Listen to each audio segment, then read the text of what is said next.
Start the show.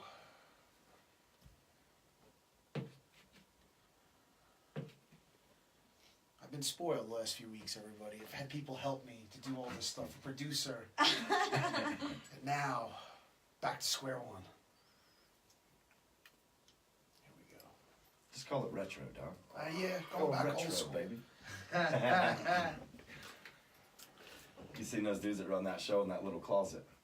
And they got huge around the world, but they stayed in their little closet because they were like, that's our thing. The wall's right here behind us. When they have a guest, he has to sit on a stool between the two of them. I think they're called Men in a Closet or something like that. Really? They're global. Oh, they're global, brother. Huge. I gotta look this up. They're hilarious, and they said it. We, thought about going, but like, this is what we are, man. This tiny little thing. If we have a guest, you have to sit literally almost on our shoulders, on a stool. That's the best. Power cord went out. We are really fucking going nuts today. All right, let me just come around here. What's up, everybody? We are live. It's the Wednesdayz Show. Let me slip in here. Oh, all right, everybody. What's up? What's up? We're live with the award-winning teams of Den Rec, my man Ryan Buffkin, and Fallon. How are you guys? We are fantastic.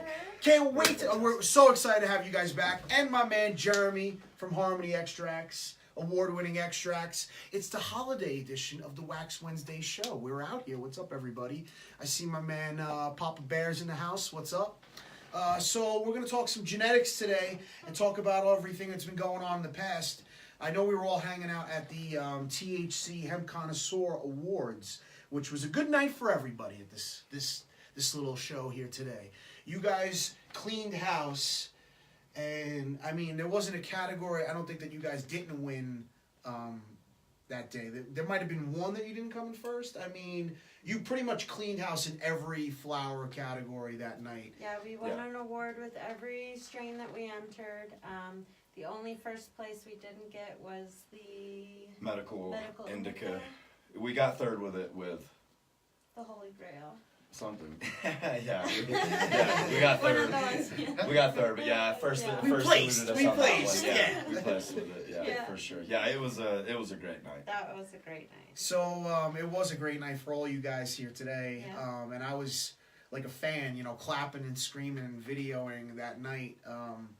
Just happy for all you guys because, like I said, it was amazing to see the work that you guys put in, and then watching everybody in the room, in amazement of amazed, angered.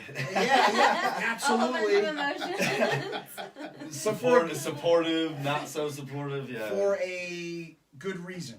I love it when you got up there and you just been up there so many times, you just had nothing left to say. Like, are you left to say? Like, well, I mean, it's funny, but you almost feel guilty. Not really. I mean, you want to win, and we work hard. We can't say that. At that point, you don't know what else to say. I mean, you're standing up there and you're like, I almost feel bad for you all.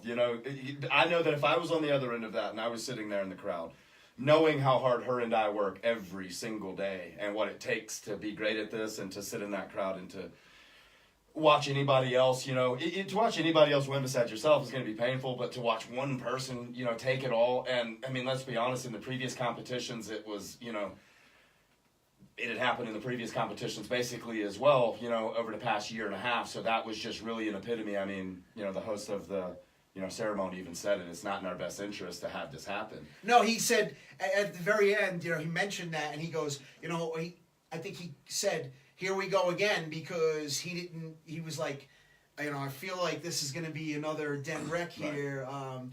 And all we can say about that is, we don't get to go in and see what everybody's doing every single day. But me and Fallon go to work every single day with one single expectation, to be as close to perfect as we can, right? And it's in the eye of the beholder. Are we accomplishing that? It's, like we've said in the past, it's not just walking on stage. That's not actually what's considered, in the reality of winning. Those ceremonies are 3 days a year. Winning's the other 362. If you go to work every day and you provide consistency on your shelf, then you're a real champion. Then you're a true champion, where no one could ever come in and say you don't deserve the accolades that you're winning. And if if they go into the store ever one day and it's not up to what their expectations are, you're not really a champion. Well, I just know how hard it is to get up there and speak in front of a room full of your peers. And, Yeah. you I know, thoroughly like, enjoy that part. it's- You know, in it's a honesty, rush, I but love it's thanking. intense, It's you know? nerve-wracking. Well, I love thanking Fallon. You know, anybody that's ever been to any of these ceremonies knows that the first thing when I walk up on stage, the first thing that ever comes out of my mouth is obviously thank the publication for putting on the award ceremony, but first and foremost, let me thank Fallon. Always first and foremost Fallon. You know, I have another teammate that's on the field with me that's an all-star. An all-star every single day, year in and year out, and regardless of what happens, she's a beast and she's a champion. And, you know, that's strong. Because, you know, you can do a lot as a single individual as an artist. But what if you can couple a few artists together? Jesus, man, you might be able to take over the world. Well, you're showing us. I mean, you got this beautiful. I just every time I look at your flower, I'm amazed every single time. And I got to get up and I got to show this to the camera. This is that lemon. Sorum Super Lemon Starfighter. One of the newer ones. I don't know why I feel like this. I get a hint of like some New York City smell out of this too. I don't know why. That could also be that seasoned cured jar that's as well. Over the past 5 days, it's probably had about 5 different herbs in it. Might have had some NYCD in there. Yeah. It's just amazing. I got to get up and show you guys. So sorry, Jeremy. Yeah, personally, I love it, man. It's, you know, it's really hard to find the true sativas, you know. Cookie Dough's obviously our, you know, most highly, you know, coveted sativa that we have. But, you know, I'd say this one and the Mac, I'd say both are, I'm not going to call it right on its heels, but pretty close, dude. That's a very You're uplifting making my sativa. choices a lot harder lately. When like right now, this is a week I go pick up an ounce or at least 2 halves or something like that. Yeah. It's never been so difficult before at your store to pick up like flour because I don't know between cookie dough, granola funk. Yeah, I just love New York City Diesel. Yeah. What else has been looking fucking phenomenal for you guys? I got that cookies and cream, which I loved. Yeah. Good feedback coming back on that. I love the Thin Mint. So every time I go in there, I look at the Thin Mint jar and I go, God damn, how white is this? Yeah. Holy shit. Yeah, I love the Thin Mint. The Bop Gun, my roommate upstairs loves that. He just got that and I think granola funk or something else. Jeremy's processing some Bopkin right now into the sugar. What? I'm Yeah, excited. those It bottles looks are amazing. good. Yeah. Yeah. Yeah, we had a lot of people request that, so we finally. See, so I feel like when that happens, when I know this is what's going on, this is when I go, now I gotta go by the lab. Quality control check. Robbie's going by the lab. I'm gonna go see what's going on, what's getting made, and then take some photos maybe. Push that out for future reference. Might have to stop by on like Friday or Monday, man. Friday or Monday? Okay, then we know what's going on. Quality control check in the lab Friday or Monday. Checking out the Bop Gun sugar, live sugar, is that what we're Yeah, doing? it's gonna be some sugar. Question for you now. When somebody like Ryan Fallon comes to you guys, they say, okay, we got trim, right? Trim or whatever, or it's going to be live, so it's going to be all live, It's all yeah. fresh frozen. fresh flour. frozen, Yeah. or it's going to be live. Does she come to you and say, like, I want this consistency back from you? Or how does that go down? I'll kind of chime in on that. Yeah, It's we'll kind of basically they'll ask us basically what we want on their recommendation, but that's like you don't go in and tell an artist what to do. You know what I mean? I take their recommendations on things. If he thinks it's going to set up a certain way, if he thinks this is going to turn out in a way that's going to be better for carts or something, you don't argue with the artist. You know what I mean? You take that feedback and we roll kind of. I mean, don't get me wrong. We have a part in the. You know, what product gets returned to us, but yeah, you know, we want them basically telling us what they think it's going to be best as, or, you know, Right, because- Jeremy knows our strains decently well. Right, and they could kind of, even just on streams or what they're seeing, they might be able to tell you or give you a heads up. Well, I mean, we or- might have a need on carts or something like that, you know, we'll, you know, request that those come back or something, but if you give something to Jeremy and he says this, you know, we should do this in crystals or we should do this in, you know, sugar, something like that, or if he knows the strain and gives that recommendation, obviously you listen. 100%. But I was kind of curious. I think we had spoken about that once before. Oh, consistencies. You know, I didn't see too much butter in the store at one point. Now now we got butters in there. But I always wondered how that goes down because you know you get a person from the store. Maybe it's not even you guys. I don't know. You know, a manager or somebody in charge of trimming or curing or whatever is making the next step there and saying, how does it get to this? No, it's definitely either her and I are deciding and dictating, you know, basically what exactly we want back. But again, it's in, you know, it's in collaboration with the artist, obviously, on there. You know, if they recommend something, obviously, you know, we're intelligent enough to listen. You know, Yeah. but We we always do. But check as a in. store, we do obviously. Sorry, not to cut you off. No, you're fine. But we do have to obviously keep the full, you know, variety and eclectic mix of, you know, all the Right. different types of products. Yeah, and that's where we check in with the store and see, you know, See what we how's need. this selling, What's a need? what, We got a need for are this there or people this or requesting anything? Right. Absolutely. So yeah, there is a certain, you know, where we kind of have to demand something to put it on the shelf, but for the most part, we let them decide what they recommend. Well, as we'll try to gauge into that for a second, to you, buddy, for a second. So, Harmony Extracts, the only other company at the THC Awards, and we got a little muscle, a little flex right here of the trophy. Beautiful freaking trophy. That is a beautiful trophy. You'll get one someday, man.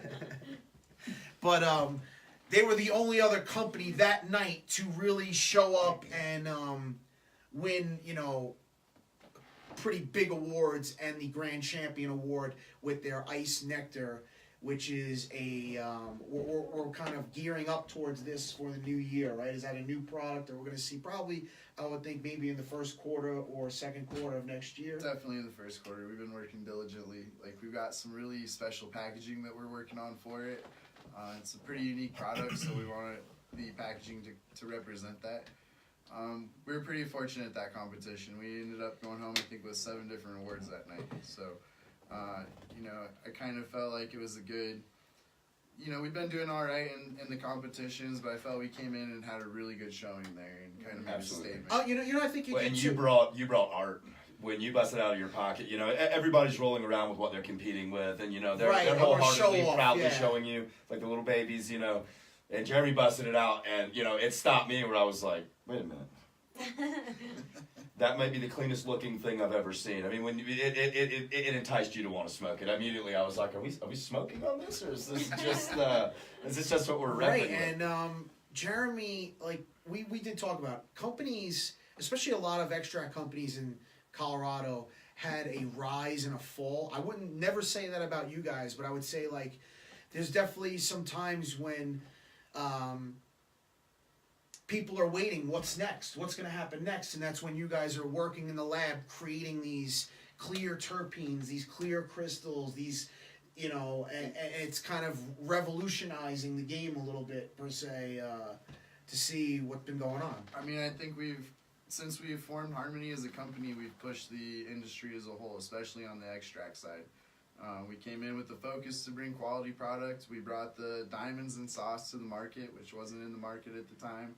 You know, everyone's been kind of playing catch up with us, if you will. And this is kind of an evolution of that again, you know. And Speaking of that, I don't know where that jar went, but where'd that papaya go? Oh, here we go. there's some papaya. Here we go. Here we go. Yeah, oh, this is the papaya. There we go. There. See, that's what everybody's been waiting for. And we had this recently. We were at Bud Tender Night, right, as a company. Yep. Excuse me for a second. Yeah, take that fountain. I'm sorry, that looks awesome. No, it's amazing stuff, and Yeah, that looks great. That's the papaya? No, this is the Durban. That's the Durban. Oh, It's the ice, Durban. yeah. Okay, that's that's what won Grand Champion, right? Yeah, right. So this stuff, it That takes. looks so good. kind of the private reserve there. Yeah. You know what's funny? Every week I put on decline on my phone, like you can't call me, and I get phone calls through every week. Every week. It's not like I don't try to prepare for this stuff. I don't know how that happens. Actually, Somebody else. There's some flour. Wow. Yeah, Wow. that's Wow. well. Wow. Wow. So that stuff.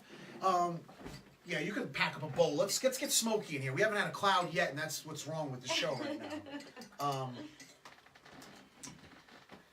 There's a little pokey. There's this. There's a grinder. There's this thing. If you need it, you could. That's a screen in there. So that's Oh, okay. why. Yeah, Okay, yeah. cool. Yeah, you can keep that. So we had somebody at Bud Tender Night hang out with us 2 weeks ago. Jeremy breaks out the ice nectar. My buddy Anthony. Let me try that. Little did he know, because, and then Mike vouched for him. So I said, okay, if Mike, Mike vouches for it. Anthony goes, he goes, Anthony says, "Is that too big of a dab?" And Mike goes, "No, you can't really see what you're taking. It's so clear, it doesn't look like that much." He puts it in the Puff Go Peak, and it was like a never-ending dab. It just kept smoking and smoking and smoking. I messaged him the next day. He said he was in fucking like Galaxy fucking Pluto. I don't even know where he was. Yes, sir. Yeah, I'm pretty excited for that. Oh, here you go. Take this one with the poker on the thing. There you go. We've been kicking around. I think we're gonna do probably maybe a lemon G next on the ice nectar, and then maybe like a Phantom or the Marijuana OG. So kind of get. Is that going to be wholesale available, or is that just going to be? It will be, man. Yeah. The hold up has literally just been this packaging. It's. Can I call first dibs, or? We can definitely figure that out for you guys. Absolutely, man. I love working with you guys. You guys are the homies, so Yeah. we can definitely work on that. I think is that the black cherry or is that the papaya? No, this smells more like an OG, but let you tell me. I'll let him agree. No, it's the black cherry soda. Black cherry soda. Okay, so what's the cross on black cherry soda? You know, I honestly can't remember off the top of my head. I don't know what the soda part is. That one smelled really good in the jar. It's the black cherry I punch? kinda liked that even I can't more. remember. I smell OG in that a little bit. I don't know. It's got like a cushy undertone. It's Yeah. like a, I don't know. It's almost like the flow, but like Yeah. cushy flow, like Flow OG maybe, or that kind of flow? similar to that. Yeah. Okay. So we're out here. What's up, everybody? We're live for the Wax Wednesday show. Not in the studio this week. I don't know if we have a studio as of right now. We are moving the show in the new year. We will have a studio in the new year ASAP. But we're out here for the holiday episode, and we got the award-winning teams of Den Rec, Harmony Extracts. It's like a smorgasbord of dabs and great stuff here. I don't even know. I want to show this too. We got the Matt Robertson glass piece over here with. This is a dad bong. Yeah. Yep. Yeah, I'm super impressed by the I whole love giraffe. that. I Just need the- a rhino version. Yeah. Just the artwork The alone. rhino I version. want all the animals. Yeah. So, guys, if you haven't seen Robertson glass before, Robertson, call me up, brother. I'll hook you up. I'll take you up there and make Yeah. the introduction. He's the homie, man. Yeah. All I need is a rhino piece, and He's a I'll be good golden. dude. I'll hook it up. look at that, fucking beautiful. Yeah, I think it's cool.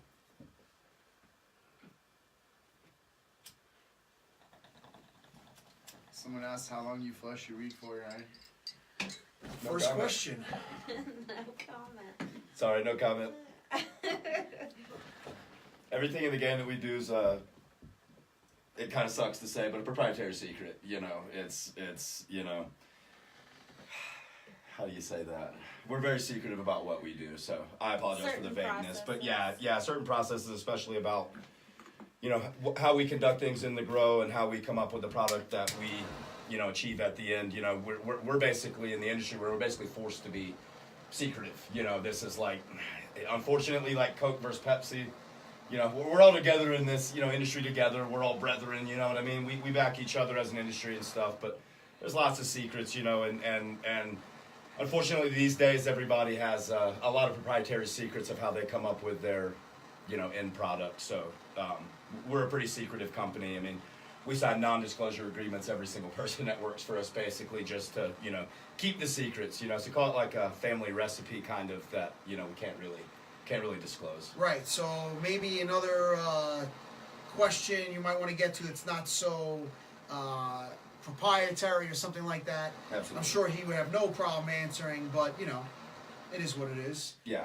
I mean, as subtle as that seems and as minor as it seems, everything we do adds up to the grand old equation of what do you get at the end. And, we consider every part of how we grow a proprietary secret, basically, All right. Well, we got to get a dab in. I just got a hot nail. So Fallon, I feel like you're the lady here. I should I'm ask you. good. Okay. Flour and pen is all. Ryan, would you like we get a dab in here? you know what, man? I'm hitting on that Forum Super Lemon, so I'm going to pass I'm this. gonna hit I'll on. take I'm an gonna hit extra. on some Forum Super Lemon, but as I'm enjoying the show, I'm trying to get a nice cloudiness in here. I'm gonna take a dab with some Harmony. This is that papaya that I've been missing, bro. Pie is so fire. I've been missing this for. I remember having a jar of this that lasted me a good part of last summer, and when it went away. We've been doing small batches here and there of it, but I'll get back to doing the bigger batches here soon. Everybody had noticed this strain because one time I brought this. Oh, here we go. Another question for you, brother. And what's up, CJ? Thank you for the question. Can we expect more OGs or Kushes? That kosher 18 is, he says, I think he means like fire. Yeah. So. Yeah, absolutely. Thank you for the question. Yes. You know, there's a lot of OG species out there, a lot of OG phenotypes out there that we obviously want to get our hands on. Llama brand, Tony. I've been talking, about potentially doing another trade with him.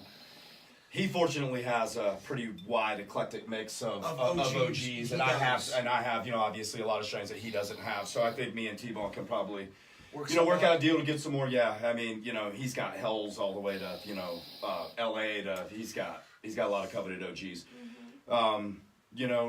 We have, tried to run some OG lineage strains, and surprisingly, I've been growing a long time. It's very hard to get a straight, true. OG is one of those unique strains that, personally, for me, to actually call a strain an OG, it must be a certain way. It must look a certain way. It must have a certain right. So you're not gonna. Right. So, like, for our shop, anybody that knows our store, the ones that I consider to be OG in the store, true, straight, legitimate OG, is the 303 OG, the Private Reserve, and the PK.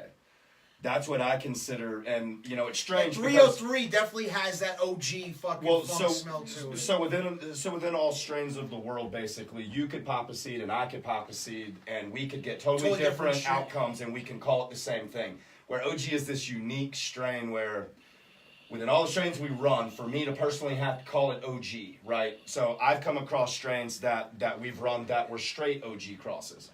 But when it came out, it was not a phenotype that was like the 303 PK and Private Reserve. So absolutely. So right now, I've attempted to run them on numerous occasions and haven't gotten new ones. So yes, I am down to do trades with, not too many people, but again, my boy up at Llama, obviously, he has proven legitimate strains when, if you get Hell's Angel, you're getting legitimate Hell's Angel, I tell you what, before I'm going to Tony, if I'm not in a Den Rec and I'm not smoking a Den Rec flower, there's only like a Be Good and maybe one other spot I'm gonna try flower from. There's not too many growers I trust their knowledge and what they're doing in the grow. Harmony, I trust you guys too, obviously, but there's not many of those people. And you're right, Tony's a great person, great guy, and that might be our new home. From what I'm understanding, the Be Good people have propositioned us about doing the show up there.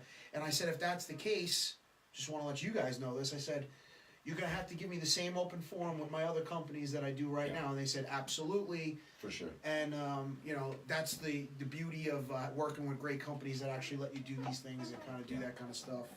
So, look out for the as soon as Llama Brand got involved with Be Good, you could see some legitimacy. I can't really claim that I know exactly what they were doing before Tony and them got there. I just know that I didn't really ever hear their name, really, for whatever that's worth.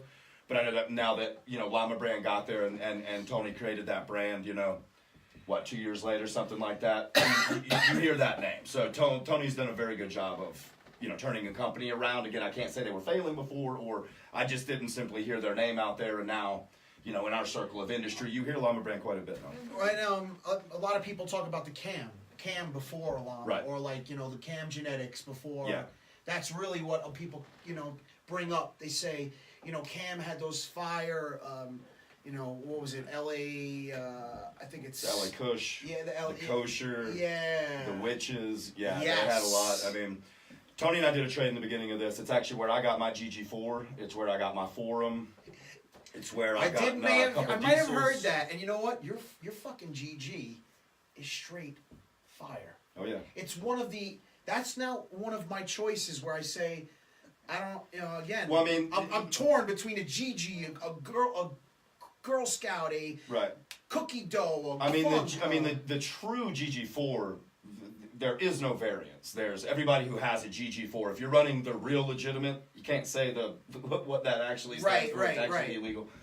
But GG4, if you're running that, you're running a cut only. because that became a phenotype of that particular strain, which would happen to be number 4. So if you're running it, we're all running the same strains, you know what I mean? And that, and most recently, you know, is one of the reasons why we wanted to compete with that strain.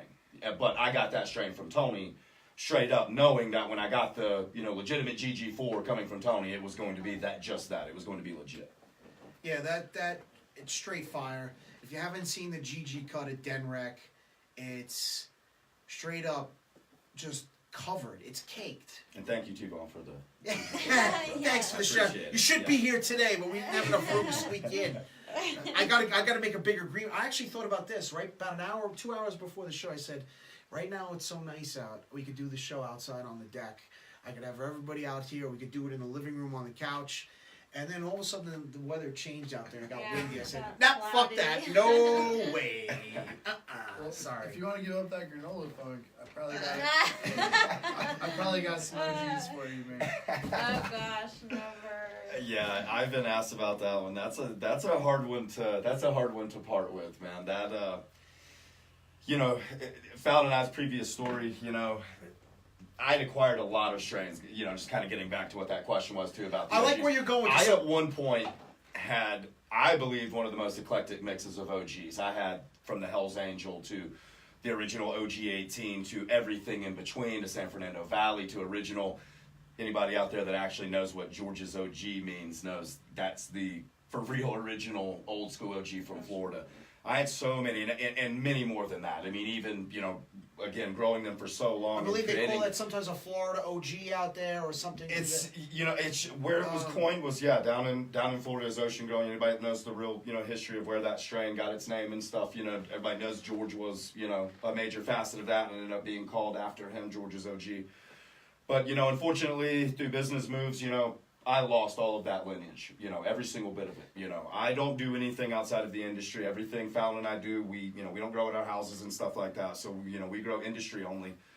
And when we left Natural Remedies, or, yeah, you know, our previous place of employment, you know, unfortunately, our strains did not come with us. So when we got to Denrec, we had to completely start over with lineage. So, you know, these strains that we've acquired thus far, you know, over, you know, 3.5 years of us being here, 4 years of us being here, you know, we, again, are still on the hunt for getting more cushes, more OGs, and obviously just improving our strain base overall. Where does somebody like you and Fallon start to even look for lineage, seeds? My boy Tony.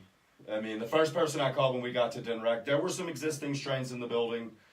In all honesty, the 3 OGs that we run, the 303, the Private Reserve, and the PK, they were actually existing with Denrec. So as poor as, you know, the whole setup was there in the grow, and it was, you know, catastrophically bad, there was actually some good lineage hiding over in the corners underneath the lights. You know, there was some good strains in there. So again, the OGs that we've gotten so far, and again, it's not like we haven't tried. You know, we are consistently trying to get new strains, and the OGs, again, are just very hard to come out in what we can actually literally call, you know, an OG, yeah.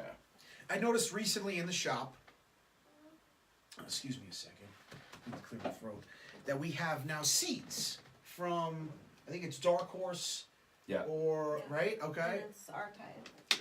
Right, Archive, Dark Horse, and that's where me and you guys were online for a very long time during the Indo Expo last year.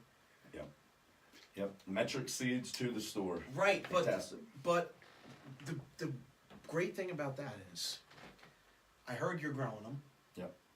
And they're everything is crossed with an OG, a face-off OG. You got an SFV OG. Yeah, they're all times face-off. Right, yeah, every bit of them. Right, yeah, but you got some great-looking crosses from just looking at them on paper. When you pop, you know, seeds that have the lineages of OG, you're kind of like, come on, be an OG. Yeah, you're waiting for it. At least one of them. Yeah, so that's archive seed banks, the 4 lineage that we have currently on the shelf right now, and he's the first one to really figure out the packaging and get it to the extent to be Colorado to be Colorado legal. You know what I mean? Which on the packaging and everything else, you know, you got to have it in an exact particular way to be able to sell it in the industry. Right. You know? The Samoas, I'm really excited about. Yeah, so we had run all of this stuff previously at our previous place, and everything that was the face-off crosses, honestly, the biggest problem that you run into on those is that you end up having every female you have ends up being a keeper, and that's the reality of it. The lineage is so strong, and Fletch over at Archive is such a strong breeder that when he came to the table with that face-off, that's some for real lineage right there. Mm-hmm. Everything we saw, so we had run the Valley Girl before, the San Fernando Valley Times face-off. Yep. We had run that before. We ended up getting like 3 females, and they were all equally beautiful. All slightly a little bit different, but all equally beautiful. Just they were seeing amazing. those come in, that's about a month in. I've seen them at the store. And I cannot wait for those to pop up in the store. And then I can't wait to buy and try my own for next summer because, fuck. Oh, everything OG, face-off, and then the crosses. Like there was Pie Holes. Pie Face. Just, if you really are into growing your own fire genetics, get down to Denrec. Make sure you see these Archive Seed Bank, Dark Horse Genetics, fucking seeds. Trust your boy, all right? I mean, I think they're going, it's $60 a pack, 4 or 6, which only means $10. The universal knowledge of like what a seed of that caliber typically would cost would be $20 to $25 usually. All day long. 120 a pack. Right. Yeah. So Dark Horse releasing the Archive stuff is just the tip of the iceberg on major breeders basically coming to the Colorado legal market. You'll see a good portion. I don't want to speak on anybody's behalf, but you're going to see a good portion. JJ from Top Dog. Artie is underneath an OPC and growing his own. Good job, JJ. So he's out there already killing it. So that's underneath Llama Brand and Be Good label over there as well. I recently met JJ for the first time over at Be Good for our holiday. Or it wasn't a holiday. It was Denver Normal's monthly meeting. And I'm over there and I meet JJ and Tony introduces me to him. As he's, you know this guy? I says, I don't know JJ from the East Coast, but I've heard of him. Yeah. I said, I'm going to ask JJ a quick question. If he doesn't know this guy, I'm going to really have a hard time liking JJ. I said, JJ, I come from Staten Island. You're a New York, Jersey guy or whatever. He's Jersey. I says, where I come from is down. There's one guy. His name is Johnny Wheelchair.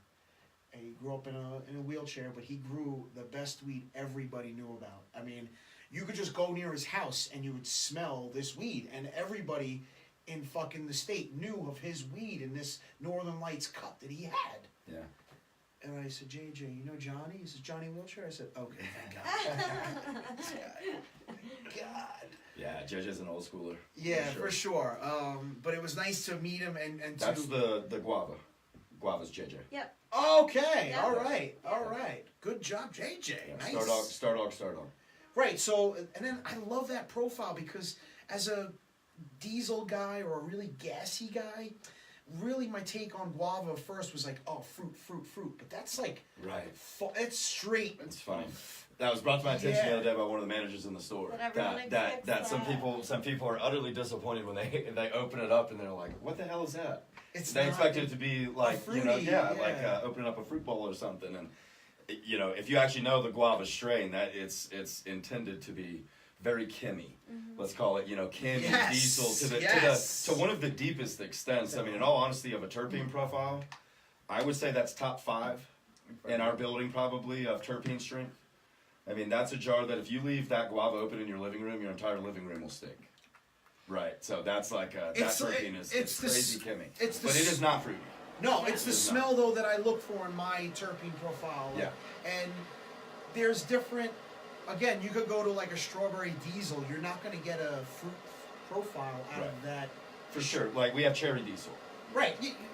It's a particular phenotype, but it doesn't get to taste like cherry. Yes. It's definitely heavy on the diesel side. I think that's what people, because Jeremy will tell you this too. Let's get back in the conversation a second. Talking about award-winning concentrates, everybody talks about like a citrus, a fruit, some sort of, I don't know, fruity flavor that they... Yeah, so I have a theory on why the fruit usually wins over like a Kush heavy or a Kim heavy strain. Is it because the overpowering of that terpene just kind of punches through? No, I think if you smoke a banana Kush and it tastes like bananas, you know what a banana should taste like, If you're not like a connoisseur smoker that has been smoking for a long time, it's something you relate to. The tangy. It tastes like Right. oranges, you know what I mean? Right. Okay. You hit a Kush, that's a very unique flavor. You know Right. it. Like, if you know what a Kush is, you hit it, you know it. If you're a connoisseur, you love it.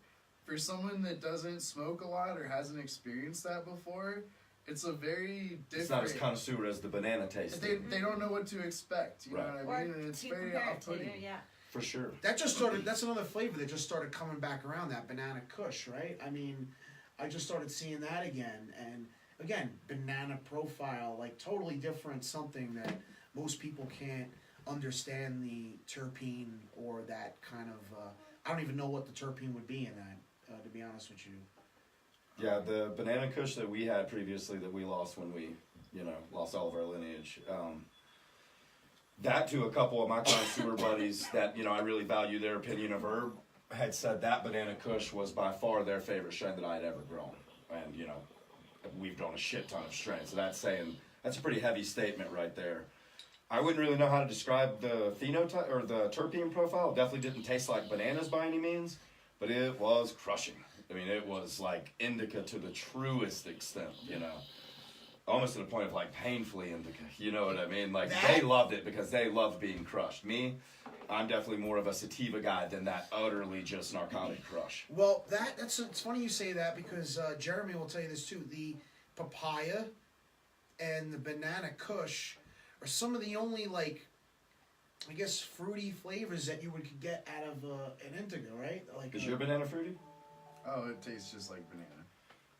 Yeah, because mine definitely was not like that. I honestly, I couldn't really describe what that smell was. Dude, so I've Kind grown of fruity, but not really. I've grown it a few times over, and I had Yeah. this pheno one time that it was ridiculous. You'd have one node start to grow out, Mhm. and it would just never form a bud. It would just grow these little, like, banana-looking nugs. It's the weirdest thing ever. Does it have purple hues to it at all naturally? I mean, the No. taste No. and the detail But it they was put in like, that. it smelled so much like a banana runt when we grew it. It was like Right. the worst A plant banana ever to runt, grow. right, The okay. best smoke Like ever. the runt, the candy. candy, Yeah, right. candy banana. Yeah. But I don't know. I seen a banana OG yesterday that was unreal. Like it just smelled. Did it so smell like much bananas as well? Okay, and they do. You're I mean, right. I They honestly have a banana OG in It was their fruity, lineage. but it Yeah, wasn't, I like, haven't seen. Yeah, ours definitely overpowering didn't have that banana. banana. Is it like heavy indica if you're smoking just the flower? Yeah, it's pretty heavy, man. Yeah, because that was one that we inherited once we had moved on from our first original place in the industry to the second place. We inherited that. It was in-house whenever we got there. It was stellar. It was beautiful. So let me ask you your outtake on the indica sativa hybrid thing. Because personally, it's a great way for someone to sell something at a store that's not like super experienced, but I feel like it's kind of too generalized because there's sativas that smoke like indicas. Absolutely. there's indicas that So smoke like I call sativas. it the realities of what the strains actually are in the terms of how they smoke. If you've been given obviously a cut of somebody's strain, it's going to be, and you can manipulate things, right? But if you acquire a cut from somebody, it's going to be what you've acquired from them. You can run it a little bit long, you can take it down a little bit early, you can make it a little bit racy, you can make it a little bit crushing, but it's typically going to stick around the lines of what it is. When you're dealing with especially new strains and so many people running new gear and new things, a version of what you get and a version of what I get, I call it the retail explanation, the retail reality of things. I've got to make it make sense to customers standing on the other side of the counter, right?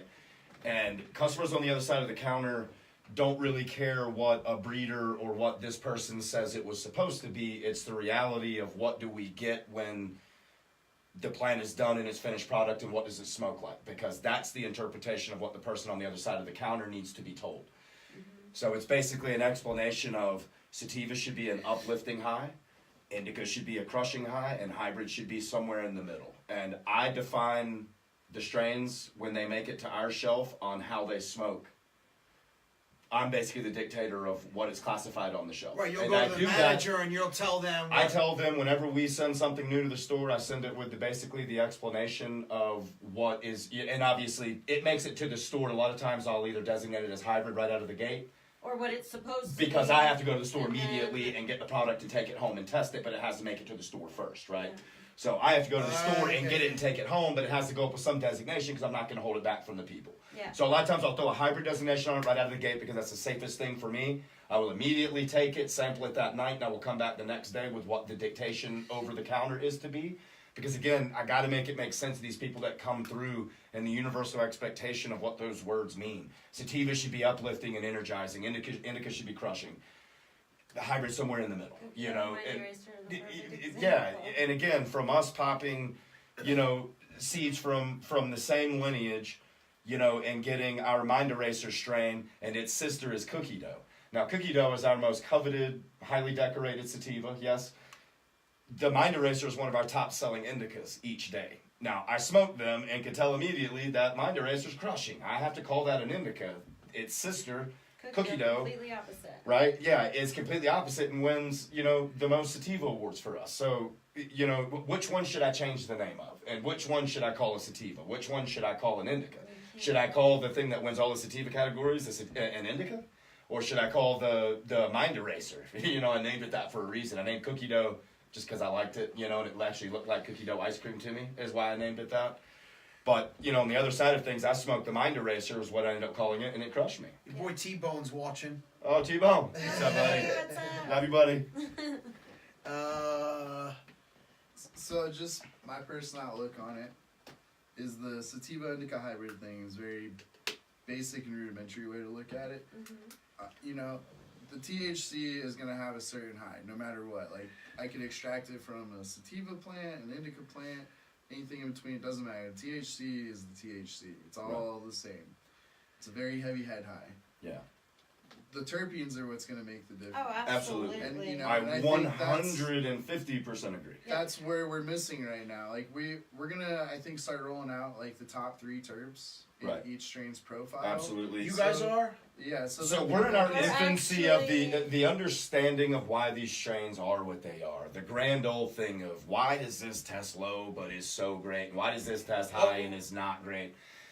Man, the THC percentage, it is such a manipulating Yeah. thing. It's But I love it. I don't care. So my explanation of it is I hate the THC percentage. no, me too. Right, It should It- require it- the terpene. It because in requires my that opinion, it tells THC you more be an about the active strain. ingredient inside the plant for it to be psychoactive and to work the way that cannabis needs all of its things to work. But to dictate and say one thing's determine why this plant is why it is and smokes the way that it smokes and can pique your interest and be one of the best strains you've ever smoked but not be high on THC, because the THC percentage does not matter. There's so many things inside of a plant, right? They're picking one cannabinoid and saying this dictates why plants are what they are. No, if it was- it's elementary and it's ignorant. grown honestly. to that terpene or that the way it should be grown, Right. so you get that effect Right. you're supposed Well, to get. it's misleading, right? So I It's think absolutely misleading, almost to the point of danger. They took the approach of alcohol, right? If you go and you buy a beer that's 5%, Absolutely. you It kinda means the gauge what percentage, you're doing, right. right? Yeah. And you know Right. what's going on.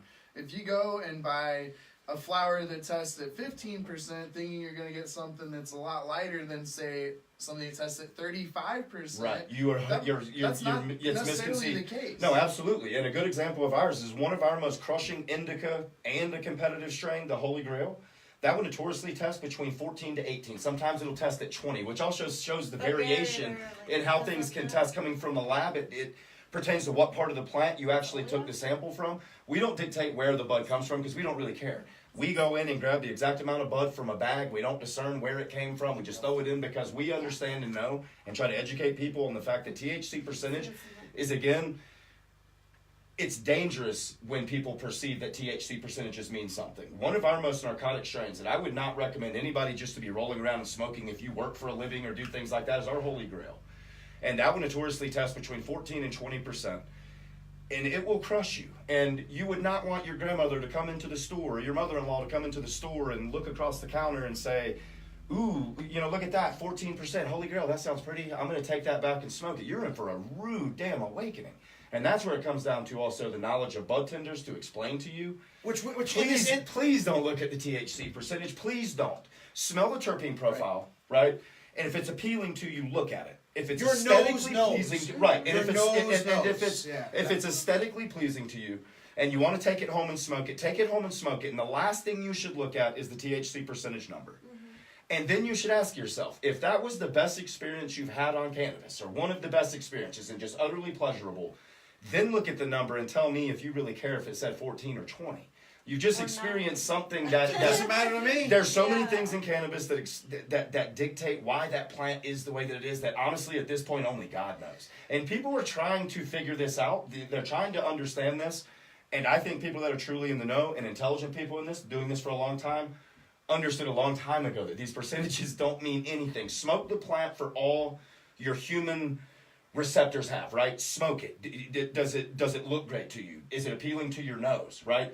When you inhaled it, was it a beautiful taste, right? Did it expand your lungs in a beautiful connoisseur way? And then inevitably, did it give you that high that you were looking for where you're like, wow, that's high quality? Or leave and that then nice look good at the taste number. on your And then look at the Yeah. number. So one thing I want to say about, you know, especially the terpenes, I think that's the most overlooked part of the entire plant. Yeah. That, in my opinion, has, you know, a shit ton of medicinal qualities to Absolutely, it does, it. bro. And nobody's looking at it right now. Absolutely. Everyone's focused on CBD. They're focused on Absolutely. THC. Something they can CBN, calculate on a CBG. computer with a percentage, where how do you calculate a terpene Well, they've been- strength and they're- quality and outcome? Because like you, I believe the terpene dictates what the strain is going to, what its potential is, right? Of what type high that it could be. Totally But again, but even dictating within your that, high, totally. but even within that, you can also be deceived, because I'll go to my three major, what I call my three OGs, the 303, the Private Reserve, and the PK. If you go and smoke those, they're very similar on the terpene profile, right? Almost indistinguishable from each other, right? And if you smoke the Private Reserve and the 303, you'd be smoking what I would call a hybrid, definitely in the hybrid towards let's just call it a hybrid. Hybrid, okay. To where the PK is a straight up hardcore indica.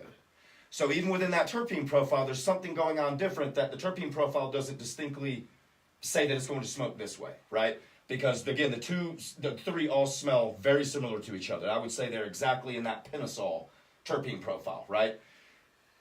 The PK is so much stronger than the other two, so much stronger.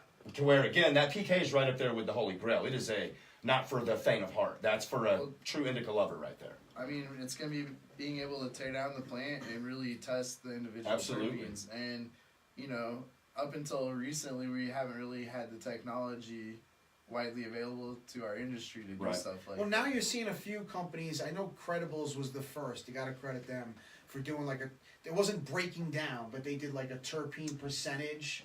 Now other companies are breaking down and giving you, linlol or, you know, like terpenoline or whatever is Yeah. heavily in this. And I feel like that is, I think even with you guys too, maybe on flower in the near future, you know, in a year or 2 years down the line, you'll see like, this flower has these terpenes. There are companies. That- What's the Yeah, name no, of we it? are There are planning companies on now starting that break it down and give you that explanation.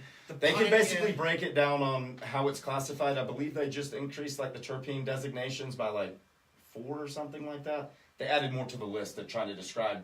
I believe the cannabis industry played a part in it. Mm-hmm. They're trying to come up with different explanations for some of these terpene profiles that are inexplainable right now, basically. Because I believe there was like originally 12 or 13 terpene profiles that basically explained living plants and things, and Okay. I believe they're steadily kind of increasing that right now.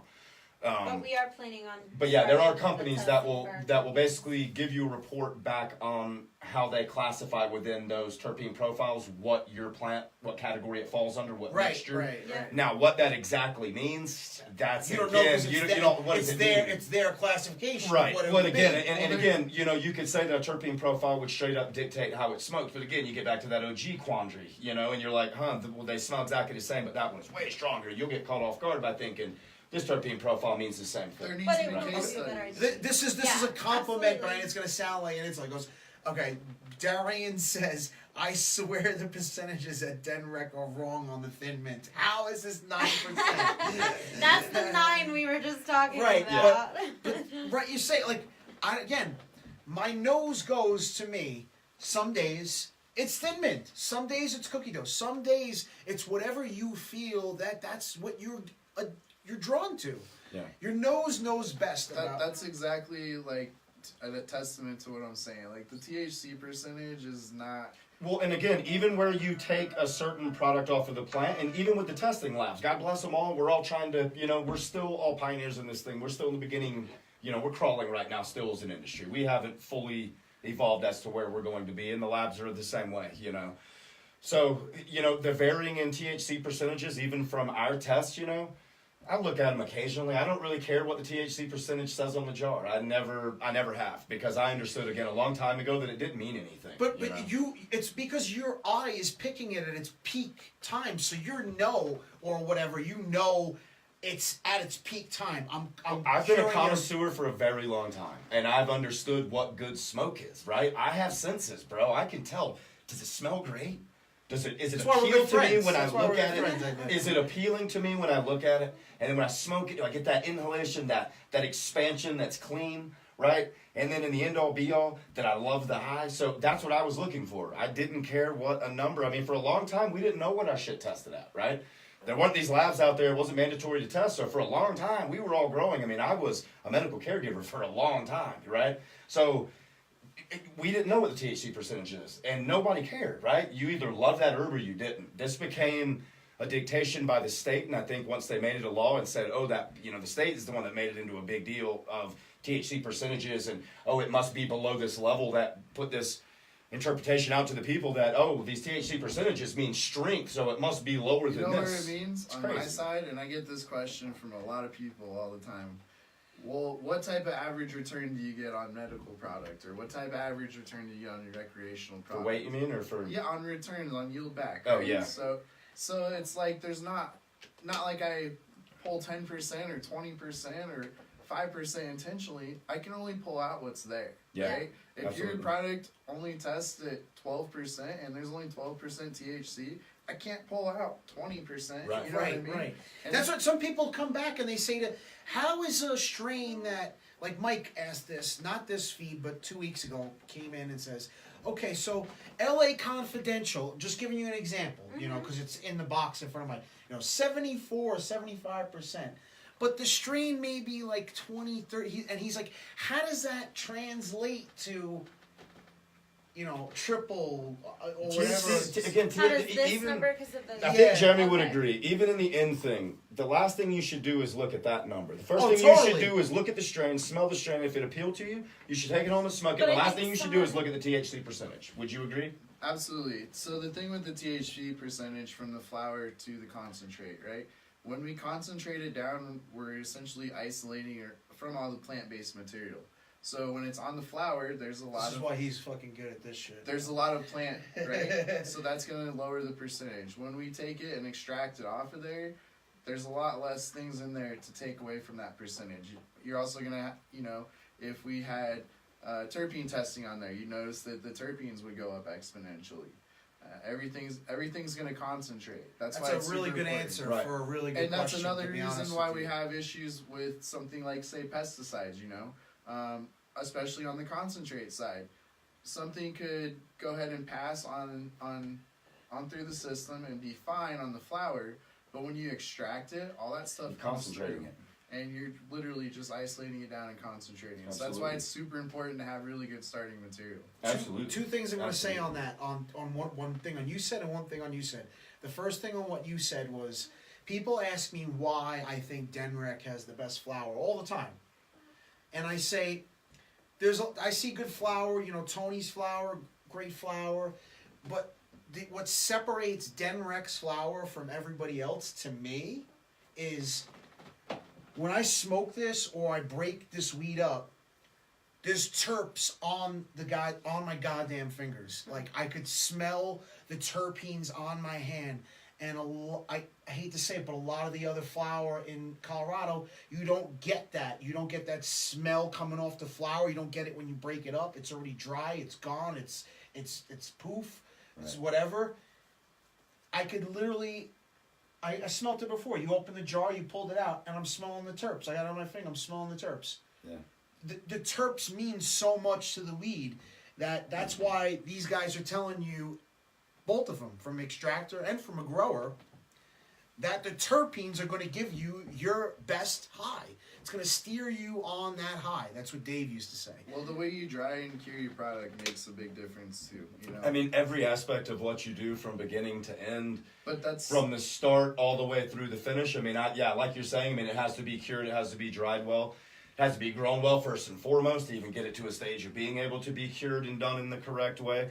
And at any point, and at any point, if you fail on any point of it, the product's not going to be what it was, right? I mean, anything at all, you know, so many parameters that you have to make sure are correct, or you're going to get not the end result that you want. Right. You know. Terp Talk here on Wax Wednesdays today. Yes, It's Terp Talk. That's why live resin's so important. Right, and we Lee's chiming in. We got two of the best in the industry right now. Jeremy from Harmony Extract, the lab director, and he's the guy that basically showed me fucking diamonds out here before anybody did. And Ryan and Fallon from Den Rec, the owners and growers that are always growing the fire over there, the best weed in the state. I saved this container. Oh, thank you, brother, for everything that you guys always do for us, the show, for everything. And Jeremy and Harmony always, too. I said this while you guys might have missed it during the show, but Jeremy and Harmony, there's not something I don't do that they don't stand by, and the same thing with you guys. And I appreciate the hell out of you guys for always taking care of me and the show. And Of course, we appreciate you. I saved this container from Better Concentrates that somebody gave me a while back, and it's filled with RSO now, so I am keeping it anyway. But this was very important for me and why I saved it. It has its non-organic pesticide disclosure on it, and he's telling us straight out he put sulfur in the weed, which there's so many people doing it for, I don't know, numerous reasons, whether it's the mold or whatever. It's not good. Why you would use that with today's treatments, you know? Can you tell me? I don't know. So can you tell me? Well, I mean, the fire department, you know, the last I spoke to them, they don't want burners or different things in their grow. So, you know, if somebody's like spraying on some form of sulfur, there's better treatments out there. If you're using powder form, can you tell me, even on that note, why I would think that that's okay to ingest or smoke? You know, honestly, the most intelligent people, you know, we work hand in hand with fire department, Department of Ag, Denver Health, everybody, because you must, right? You play ball with these people, right? We help them out, they help us out. You know, let's all evolve together, right? The best I can tell you is the fire department, on the last meeting I had with them, is that they're basically going in and shutting down people for running pucks, for burning pucks. It's basically a sulfur burn. It looks like a coffee can. And you basically put a puck of sulfur into it, and it burns, and it basically puts out sulfur into your room and puts a layer over the top of things. It's to change the pH on the leaves, so it deters like PM and stuff. It's a very poor deterrent for one, plus they don't like it, and it's illegal. If you're spraying with sulfur, there's better treatments out there again. So again, answer your question, why would somebody be using sulfur? I have no idea. I don't know.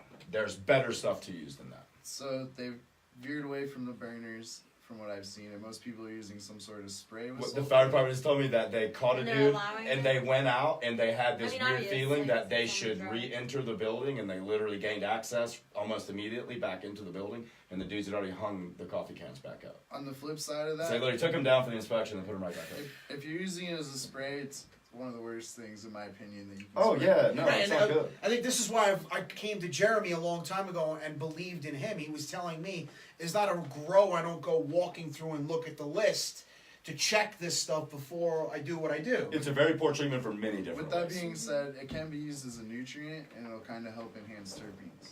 For sure, So I mean, it depends on how you're using it. Yeah, absolutely. You don't want to be dispersing it in your building on tops of your plants. Right. Not in any form. Not in pucks, which is illegal, or in any kind of spray form. There's, again, better treatments for those type things.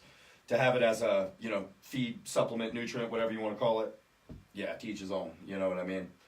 But to spray it and to put it on the exterior of plants in any facet, I don't understand why anybody would do it. Especially if you're in the professional game, stop doing it because the fire department's going to catch you. It's not needed. No.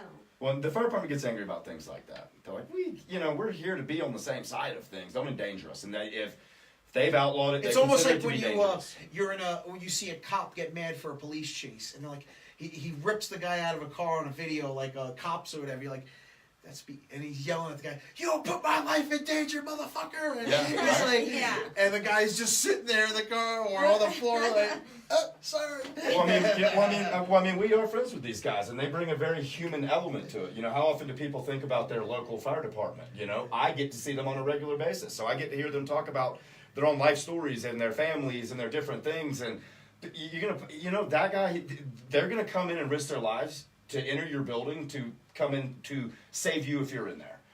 How dare you danger them? You know what I mean? That guy wants to go home to his children, man. He wants to have Christmas. He doesn't want his child to grow up without a dad. Yeah. So when you start to do things that they're telling you not to do, they'll tell you straight up, man, we don't want to close you down. We're like our paychecks are coming from what you guys have created. We're part of the fire department's marijuana division now, right? So like the lieutenant of the marijuana division came and did his training in our building and stuff. So it all becomes very real when you know these people. And again, how often does anybody, the normal Joe, think about their local fire department guy? But we know these people, and if you're doing moronic things inside your grow that's going to endanger these people, how dare you? You know what I mean? Just listen to them, bro. There's alternatives. They'll help you even. And these dudes will offer you advice. I mean, they'll maybe yell the advice to you sometimes, but I literally had a 45-minute conversation with one of the Denver Fire guys a couple weeks back at about 6:30 at night. We were on the phone. Like, those guys are there to help, man. Absolutely, dude. No, and if you call and ask advice on things, dude, he will help you out, bro. He will make sure they're there to advise you and to put you on the right path, because their jobs rely on the fact that we succeed. The more of us that fail, the less of them they're going to need. And they love this. I mean, there's some guys that were going to be forced into retirement that are being allowed to still work for the department now and not be forced into early retirement and keep their pension and build on their pension, And that's a good thing, dude. Let them get that, man. We're creating jobs for those guys. Yeah. You just need the lighter for the torch. Okay. Old school like that. Nice. I'll drop it back down. One thing I did want to talk about was our flash that we've got coming out next. It's a new product. I become less talkative than I already am. So that is the Harmony's new distillate line Yep. cartridge-based product called the Flash. Yep. So it's gonna have 3 flavors that are released this Friday, which will be pomegranate, blueberry, and strawberry. And then I've got a lot of flavors that we're gonna be dropping right after that. I think they are delicious. Yeah, we tested them before the show to make sure they were on our level, that we could actually stand by this product. So very, very. I believe we'll have those on the shelf soon. Yeah. Yeah, absolutely. We've got some product that we did for you guys that should be coming back. I'm pretty sure it just went out for testing, so it'll be. Yep, and we do have the Lemon Dream right here as well, which is freaking amazingly beautifully. For a cart. For all of you out there that were opposed to them because they were, that lower end thing, give the new carts of today a go around, because they are some tasty things that are clean, a lot cleaner, a lot purer than what they used to be. That one hits like a dab. This one is delicious. And I mean, I took one pull before the show and I was choking. That really, and that's your new technique, right? We're not gonna go into secrets here, but you got some sort of technique that you. And it's called the Flash overall, and there's just the 3 different flavors, correct? Yeah, for now it'll be those first 3, and then you guys. And Denrec will have those on the shelf as soon as they're available. Yeah. I would think probably in the next. They're delicious. Probably right before the holidays, or maybe. I think it'll be like beginning of next week. So. Okay. Awesome. Yeah. Awesome. No, it's I'm excited for it. It's a little bit different product than Harmony's known for. That's why we kind of want to branch it off and do. It's powered by Harmony, but it's non-cannabis derived terpenes that are going into it, but absolutely, there's no cutting agents, none of the PG, VG, all that. That's nice, garbage, tasty, clean, for sure. Yeah. We're excited. Great flavor. Well, that was a problem with carts for a long time. You could tell you were hitting a cart, you know what I mean? Where now it's much, much similar, like Robbie was saying, much similar to a dab. I'm not going to call it a straight up dab, but it's much closer to a dab type effect and inhalation effect. You know what I mean? It feels right going in, not that old school cart feel. When I'm traveling, you felt like you were smoking something there's synthetic back in the day. There's no difference between dabbing and that cart now. Like if I'm on my way to somewhere and I got a cart with me, and I take a pull in my car, it almost hits me harder, I think, than a dab does. It's so convenient, man. And I had one of my buddies come out here from Boston last week. Oh, yeah. I'm like, yo, you gotta try the cart. He's like, I don't do carts, man. Those things are garbage. You'll never catch me doing the cart. Fuck that. And I'm like, dude, you gotta just try it. Just do me the favor, just try it. Dude, he tried it. He's like, yo, I've got to get some of that. That is amazing. I've never hit a cartridge like that. So, we've definitely evolved quite a bit on the cards. So the Pete is Pete a big fan now? convenience of it. Pete loves the cards, man. Yeah, the convenience of it. If you told me back when love I them. was, 21 that I could have had this, in my pocket and the simplicity of rolling around burning it. Oh, man. How so? Could you? So many scenarios I could have gotten baked in that I didn't. Oh, man. You know what I mean? Just now, we had a conversation, me and Mike, on a Saturday show 2 weeks ago, about how we got busted at our high school Yeah. because we were outside a gym, and the dean came running out, and we ditched this dude, and the dean goes, "Hey, what are you guys doing out here?" And we stepped on the thing, and he's asking me and my friends what we're doing. We're like, "Oh, we're going to the gym a little late." We smoked this dude, and meanwhile, kids came running out before, 2 minutes before he came out. So he goes, "Did you see these two kids running?" I go, "Yeah, they just came out here and they lit this doob up and then they ran off." So I don't know where they went, but they just came out here, they lit this doob, they fucking took off. Oh, man. And then the fucking dean goes, "All right, you guys go back inside." And we just walked Oh, inside. man. I go You're down like the- dragging the joint I'm under your fucking- foot. I'm Yeah. I'm like, Dude, that happened to me at work one time, man. When I was probably about 18, I was working at the car dealership with my buddy, and we're standing there smoking a joint with the sales guy.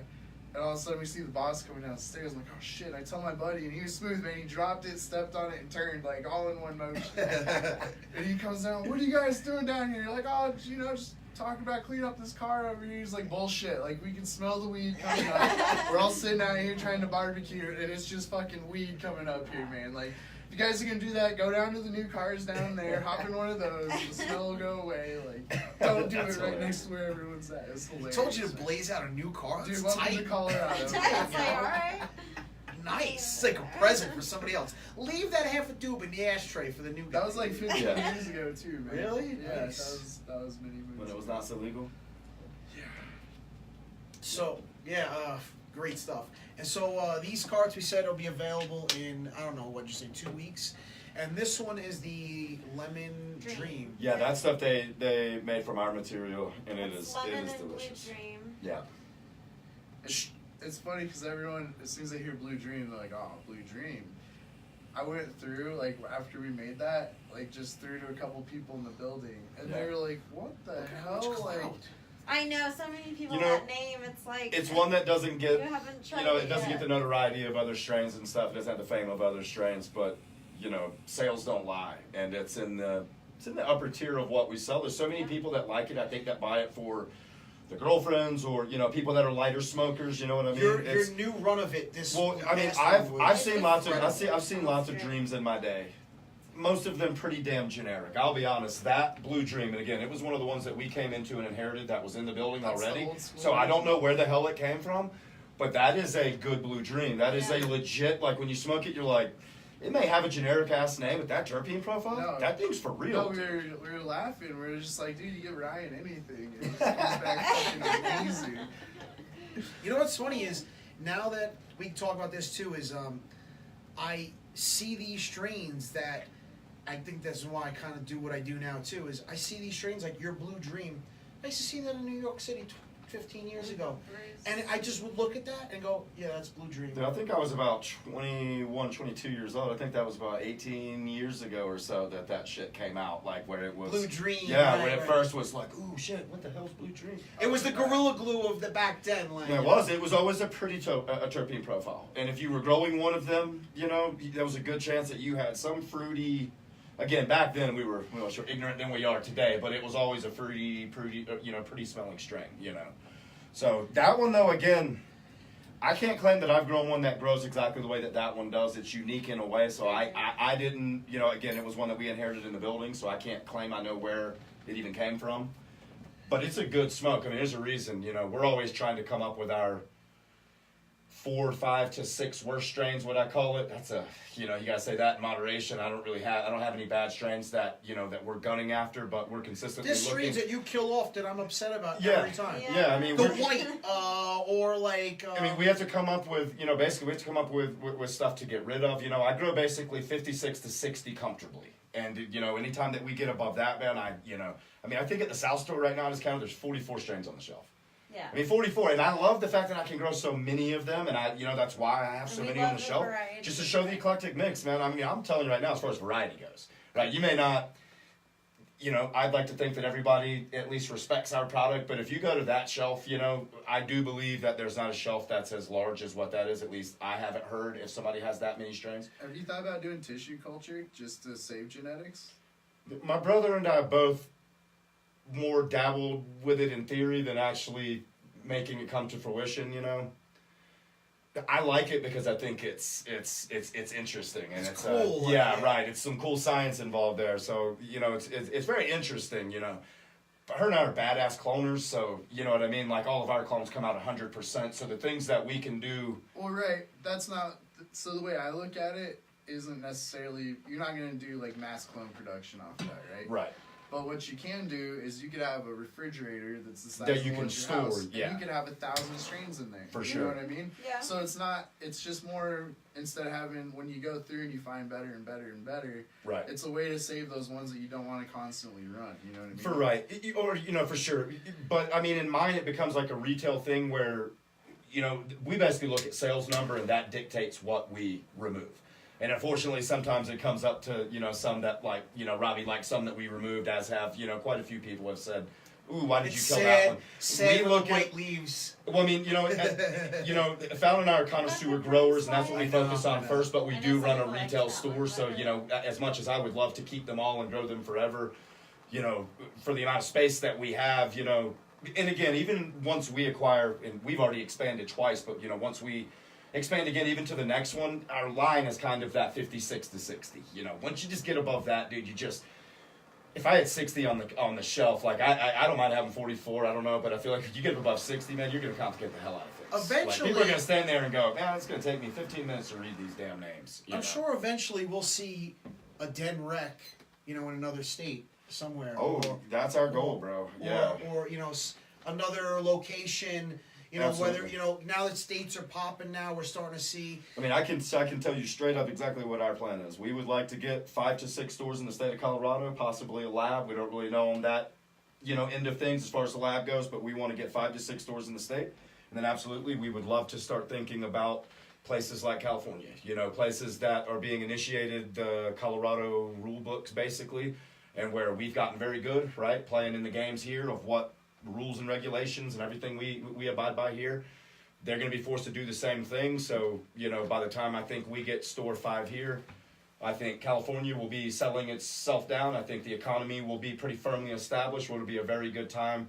Not everybody's going to survive this. When they start to put the rules and regulations, it crushes a lot of people. And it's just, you don't wish ill upon people, but it's just the inevitable truth that We got rules and regulations we got are one different. of our viewers right now saying bring Den Rec to Massachusetts. Which, I would love to. Which we've seen good chemistry, and another company just I think it was True Leaf or somebody else come to Massachusetts, and I Yeah. love Massachusetts. Here's the blueberry one, Fallon.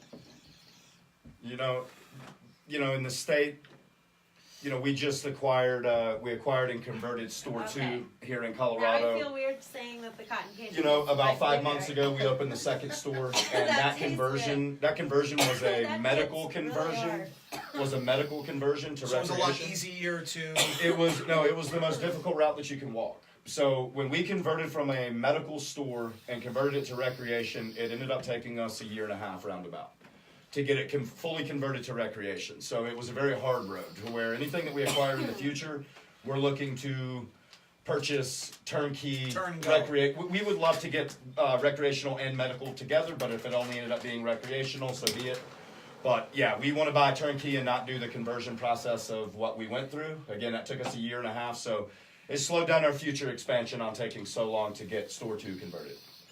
But now, yes, we're firmly looking forward to store 3 now.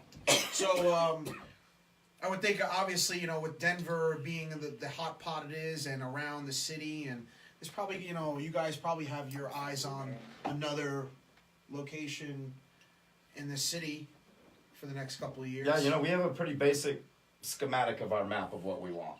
We've got the downtown, we've got the South Denver, we want west, we want east, we want north.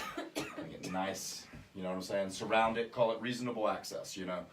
I don't believe in the state will ever need 17 stores. You know what I mean? I don't need to go in and get that many for the access. I just need to make myself accessible within reason. You know what I mean? Again, we think 5 to 6. Again, once you get Denver, you know, 'cause, again, as far west as we feel the need to go, but to stay in Denver County, right? Denver County is the hardest place, the most heavily regulated place that you can operate, basically.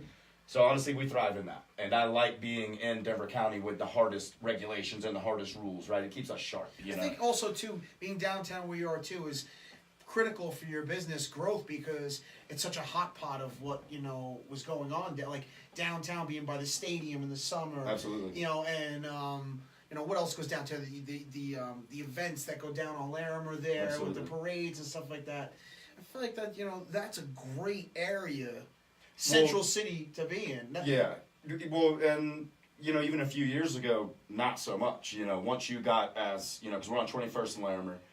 So, once you got north of us, basically, it's kind of the no-go zone. You know what I mean? You got into some real, shiesty areas of town where you don't want to be after dark, They've now pushed it, and now if you look at it, it goes like 3 blocks north of us where there's nice bars and restaurants and hangout areas, and there's, the festivals. Even far to say this, I was downtown and there was people there that maybe, shouldn't be there, and they're sweeping and pushing and making it like very nice right for people like tourists. Lodo, Lodo's gotten bigger, and Yeah. we're basically where before we were on the very outskirt of what Lodo is. Now we're very much, I'm not going to call it in the heart of it, but I would say we're not on the outskirt of it any longer. Yeah. We're more centralized now than what we were, Yeah. for sure. Which is obviously beneficial for us. People are afraid to come out past dark, but we're open for right now. No, you got a 4.5 concert hours venue later. on the next Right. block over. Yeah. You got just great Absolutely. restaurants and venues and Yeah. all that stuff. Like I said, the stadium 2 blocks away. Yeah, for sure. It's a fantastic headquarters store. It I love really that is. store. How about a little growth for Harmony? What are we seeing down the pike for Harmony Extracts? I know you guys are always doing something. You always got something up your sleeve. You go, Jay. We've got a few things we're working on. Trying to definitely expand the brand out into other states.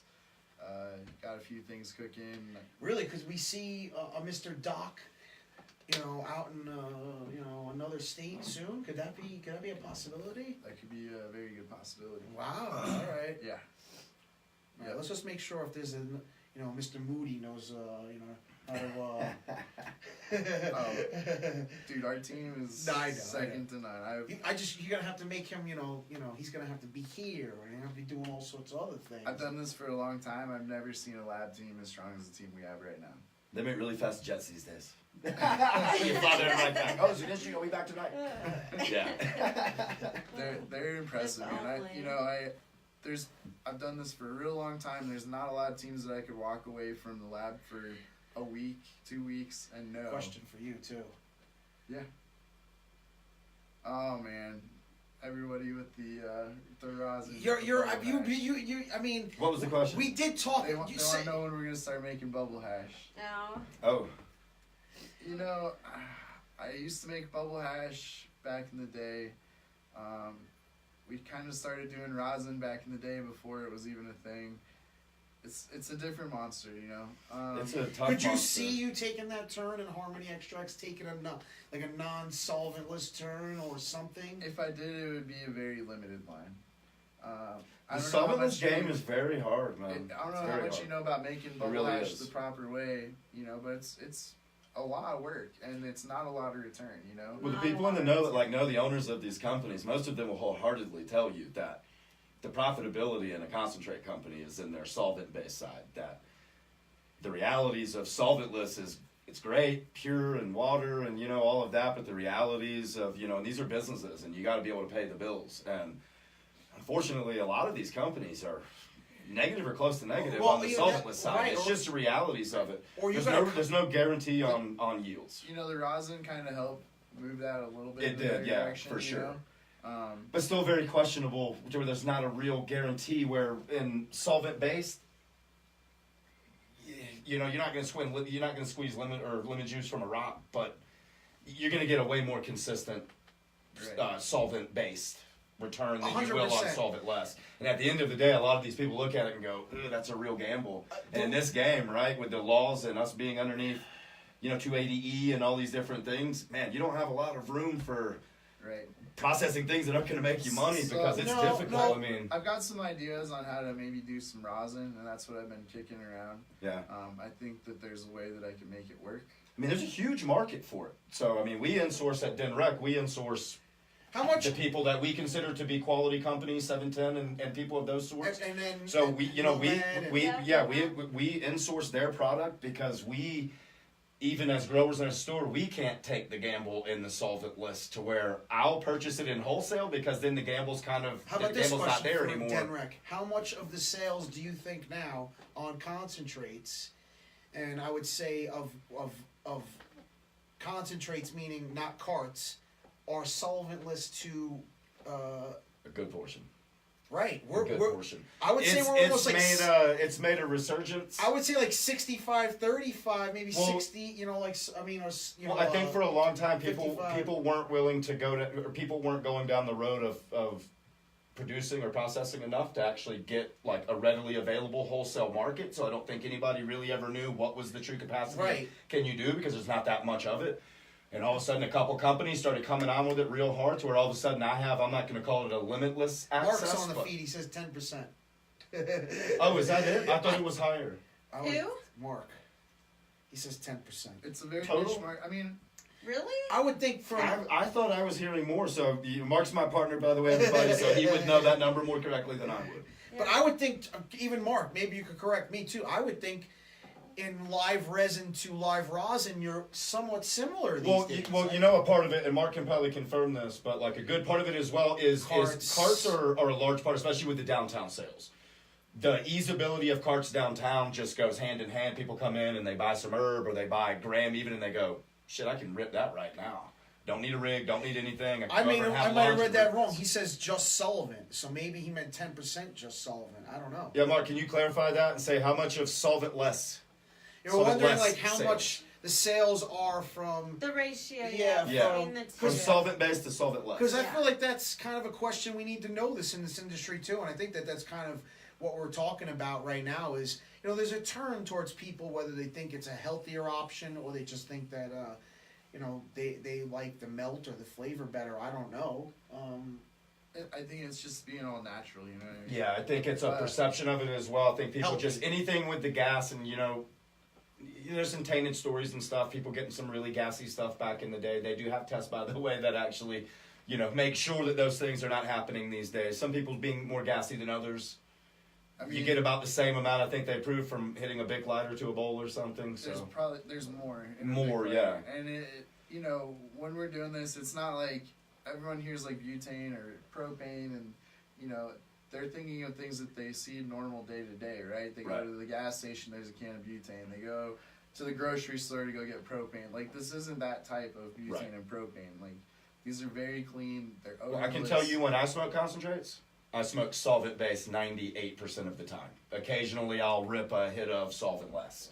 But typically It's usually you guys carts or Green Dot's carts is usually for easeability for me. I'm a flower guy. So I'm not a big I gapper. would think you and Fallon are smoking your stuff. You would be like, if it is a concentrate, you're Her and I are chefs in the kitchen, and we have, again, we have basically 56 to 60 dishes at all times that we have to taste. I'm gonna come over to your kitchen. So yeah, I mean, we're constantly smoking flower because we have to. I mean, we have to smoke this Taste stuff it, on a taste regular it. basis. Just to, I told you I'm a guinea pig It's- for it's you a- anytime you need. well, again, it's like a friend. chef in the kitchen. You can't rely on the fact that you made that dish perfect once. You must, make sure that you are consistently putting out that same beautiful dish every time. So I must, and she must, go through these like chefs and taste them at all times and consistently taste them over and over and over. Plus, I love them all. Yeah. Different varieties, man, different flavors. I love them all. But again, Harmony's carts is my go-to because especially when we go to the shows, Russ Liquid shows and stuff like that, you know what I mean? You have Carts to are have a easeability. cart that hits Well, good. even those guys have come to appreciate the high-end carts because they're in the back and they're like, man, that's easier than having to roll a joint every single time that we want to burn.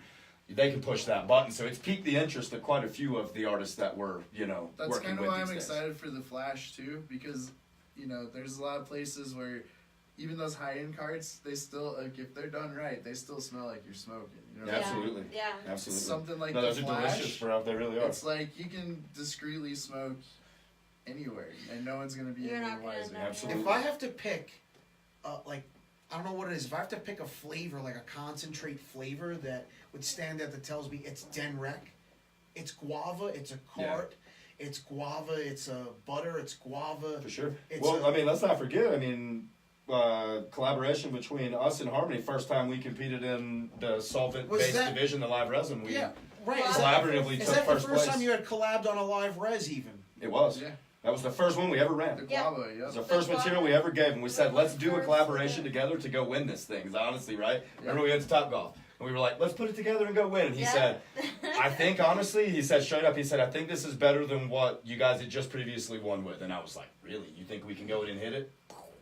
My man called it. Yeah. We rolled straight in and got to go on stage. It Yeah, was that was- amazing. that Try was to get the fun. guava back out of his hands again. I'm trying to get that G-Funk, man. I'm telling you. I've been telling this man since I met him. There's a lot of good things at Denrec now, though, too. If you hit the shop, you know, with the platinum cookies, the cookie dough. I think Don't the forget guava, that ice cream cake, that gelato. Yeah. Both of those are amazing. And they're Yeah. processing They're really the good. wedding cake Oh, gelato. The Mac and the too.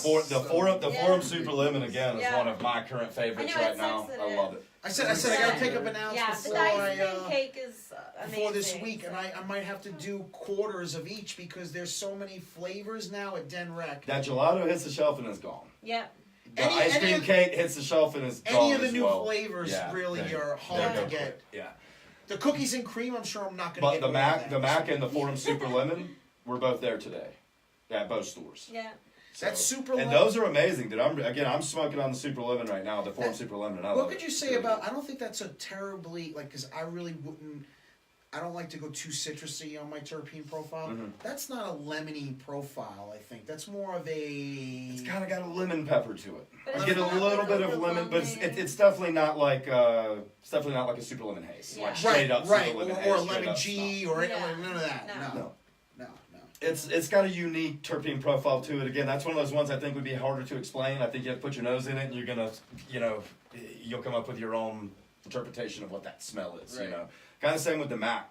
Like I smell it, and I'm like, I really don't know what the hell I'm smelling. It's Yeah. different. It's very unique, but it's hard to put your finger on. Oh, this smells like you smell it. And you're like, I don't know if I've ever smelled a strain that smells like that. Right. Kind So- of starts off Durban-y, but it's sour at the end, like almost tart. Where I still am like, what is that? There's one the secret hell's that he's not smell? telling us. Like you must have. There's got to be another besides Tony. There's got to be another way you find genetics and seeds. There's got to be like some. They all gotta come This- through metric. I feel like there's a secret grow underneath the United States or something. There's a room. He goes in. There's a guy in there. He's little. He doesn't talk that much. You talk to the guy. Maybe you're like, all right, what's next? And he just signs to you.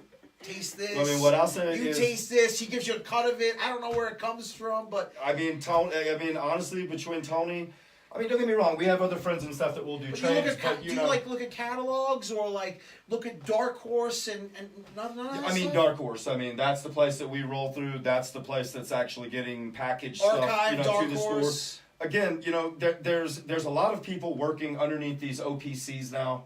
The reality of having stuff on a shelf with the proper packaging, don't underestimate what that actually requires. You have to fucking abide by what the state of Colorado has put upon you. Trust me, that's not fucking easy. You have to get a certain designation to be able to sell anything in the state. You have to register. You have to go stand before them. You have to have one of these on. So this is all, regulated stuff that's very hard to come up with an I just end-all like you have so be-all. many fire genetics that we don't know about. I'm like, man, you gotta have another secret. You gotta have one more secret. I don't know, man. Just because there's so much good out of Denrec, flavor wise, Well, strain wise. kind of like what you had said before, and it's not a conceited thing, but I believe that I can take any strain on earth, and I believe that I can grow it as good as it can be grown. Do you see yourself and Denrec selling clones and genetics more in the future, maybe, or Seeds besides for sure. seeds? As they continue to figure out the packaging and more of the hombres get their shit onto the shelf, I'll sell every single one of 'Cause what I consider, of all the people I consider to be top breeders. JJ's doing his release and stuff here soon. So again, it's coming more to fruition to where to get into the legal cannabis game in the state of Colorado is a big deal because we're kind of the forefront, right? California is much bigger than we are, but they're even basing their rule book now off the rules that we abide by, right? So Colorado's that forefront. So you'd be dumb not to want to come get at the tip of the sword, So all these guys, trust me, are getting into the tip of the sword. A lot of stuff comes down, I believe, to packaging right now. But if you look, there are people acquiring OPCs and things happening to where here before too long, you will see all of their packaged material on DNREC shelf being sold in there. Every person that wants to become legal can. Because I feel like if you're, now I know like you're growing these strains that you got the seeds to sell. If somebody comes in now too and sees that on your shelf on the floor there, Absolutely. they go, wow, look at this face-off times SFV. Yeah. Fuck. Now I got to grow that, and they Yeah. come in and they buy it. Absolutely. It's a real easy sell if they see you doing it and you got the seeds. Well, again, at our previous place, I had the fortune of running them all, and you know, Archive had basically signed up with us, so we had access to basically, we were privy to all of the face-off lineage basically before anyone else was. And we got another comment. Boston Rec needs to happen. And David Bright says this Mac reminds me of something I smoked like in 2013. The Mac, I get Durban-y smell on that a little bit. I get the. It begins with a Durban, but it's more refined than that. There's something on the end of it that changes distinctly. Where that the typical Durban. I didn't smoke it. I just smelled that on the turkey. The typical Durban is like putting your nose in a bag of black licorice. Anybody that's grown a straight up legitimate African Durban poison, it's like black licorice, and it's very sweet and it finishes sweet. To where this starts off sweet, but then again it finishes tart with. I don't know I don't know how to explain it, and it almost finishes kind of. It's not the same terpene profile as granola funk, but it kind of finishes with that almost same tartness that granola funk does. It's kind of hard to explain. It's one of those ones that I would love a scientist to come back and explain to me what the hell that smell is on an Granola explanation funk, of a terpene profile. Hybrid or indica? What is that? Hybrid. Hybrid. Yeah. Okay. A lot of good stuff here today we're talking about. A lot of fucking good shit here today. So it's the Christmas episode of the Wax Wednesday show. And I'm going to announce this now so I don't forget. So the last 2 weeks we've been letting the shares and the seed and the prize pack go till the next day. We could do that again today. So if you guys harass me, oh, you didn't pick a freaking winner. No, we're going to pick one tomorrow. So tomorrow I'll announce the winner. I'll put it on the feed. So everybody who didn't see the show live can still get entered into the giveaway today. I brought a hat and t-shirt for you to give away too. Then that's a lot of people been asking about that. So I guess that's what's going down. A lot of people. When am I going to get a sativa hat? People, I don't know. Today were hitting me up. Could I get an indigo hat? I'm like, I don't, they just kind of come and go. But I know we gave some away last year. It's hot. People, is there certain stores that we're selling them in now, right now? I don't think they are right now, man. I think they can go online and order them off the website. Okay, off of Harmony Extracts. And what about DNREC's hats and shirts like that? Is that on a website that they could kind of scoop that stuff to? I don't believe we have any ordering type process or anything like that. I mean, obviously we have them for sale locally. Right at the shop. We're getting some more stuff made that will have. Yeah, we're a company still in our infancy, so we're brand building, as quickly as we can, but we haven't had, too many requests for, out of state orders of our gear. We would love it. We actually are coming up with. My partner Mark's actually ordered some hoodies, some long sleeve shirts, so we're gonna up our gear game a little bit, start getting more into that branding and stuff. All right, okay. Yeah. And honestly, DNREC could do a donation. We'll do a hat and a T-shirt giveaway for the drawing as well, so you can do that. Thanks. All right, so we're gonna have 2 prizes to give away today. We're gonna do a Harmony giveaway, and we're gonna do a DNREC giveaway. Like I said, we're gonna give away tomorrow, so I'll have the info tomorrow. I'll pick the winners tomorrow, and I'll still give all the people a chance to get in there, hashtag share, like, feed. This will be up on YouTube later today, too. So all the info for people that want to see the show, they could also win on YouTube. Next couple of weeks, we'll be away. We got about another 10 minutes left of the show. So let's get a little session here. Yeah. Smoke some flower. Let's get cloudy in here. Again, don't know how calls are getting through when I disabled my calls on my phone. You know what's funny You go is in airplane mode, man. Mixed Up had got me into this, and they told me about this. They were like, Robbie, you got to worry about shadow banding and people like seeing your account kind of like Instagram or Facebook, and they hide you and you can't, like, people can't see your posts and stuff like that. Thought it was all bullshit. Robbie, do you want to hit that forum super limit? Yes, I do, my brother, man. I thought it was all bullshit, and I started posting all stuff this weekend. Can't get any likes, no follows, nothing. Nobody's seen nothing. I go to look at my post. Somehow, every post I put was put on hide or Like private mode? private. Can't see them. That's weird. Yeah, don't know who did that, but it wasn't me. Somebody got you good. Somebody got me good. I flipped the switch, saw all of them yesterday, turned them all public. Now we're back. And now we're back. Yeah, But, people seem to be getting closed down on the social media side of things left and right, man. There's like Yeah. definitely some. I don't even know how it happens. I don't know if it's an algorithm Let me that they're ask you- catching people for sales, or Let me if, ask you know, you some- I've heard people keep saying haters, and I'm like, so people call and complain about your Complaining name about or something. it. Like I don't know. I Your don't know what's Instagram happening. page has definitely been taken down before, right? Yeah. My store, yes. Yes, the store's page, not yours, Yeah. not Yeah. yours. Yeah. Was that always a private or a public page before? It was public before we made it private now. Yeah. It's Right, so that's what I was thinking about a lot of people's pages that get taken down too. Like They it's switched them to Like poor Private, Ken yeah. Wall. Ken Wall gets up to like I don't know how many. fucking poor. Because he kid. goes out of his way to just to get it, you know, as many as he could get. He even and says- then boom, he gets snatched. Where Yeah, it's he like, even There says, was one "Oh, year they we're- started and it was get like hit again." shut He even down. says, "Let God me bless you, work Ken this Wall. out with you. God, whoever's hating, let me work this Yeah. out." Yeah. But he's Oh, been hit so like take 3 or it 4 out. times in the past like his year, I think. Yeah. Yeah, I don't understand how that works, man. When T-Bone got closed down, Llama Brand Well, got at closed one down. point it Our was, store got it closed was down all twice. of us. At one point Harmony's it been was shut down Nomad. before for sure. Yeah. Yeah. I'm thankful my personal one has. You know, my advice is just, you know, have a great reputation out in the world because you never know when all of a sudden you're going to open your page and have 0 followers. Yeah. Because they closed it down. You probably haven't tried that. Some lemon starfighter. It's a weird full stem, man. Yeah, that's a shitty little fucking bong. I need a flower bong, and you know what? In the new year, I'm gonna treat myself. I'm gonna get a fucking real glass piece, a big one, and then I'm gonna start every show with one clearing rip. Because I don't know, people say I can't even tell you the last time I did a flower bong rip. it's good for you. Yeah. I usually don't smoke the pre-run, man.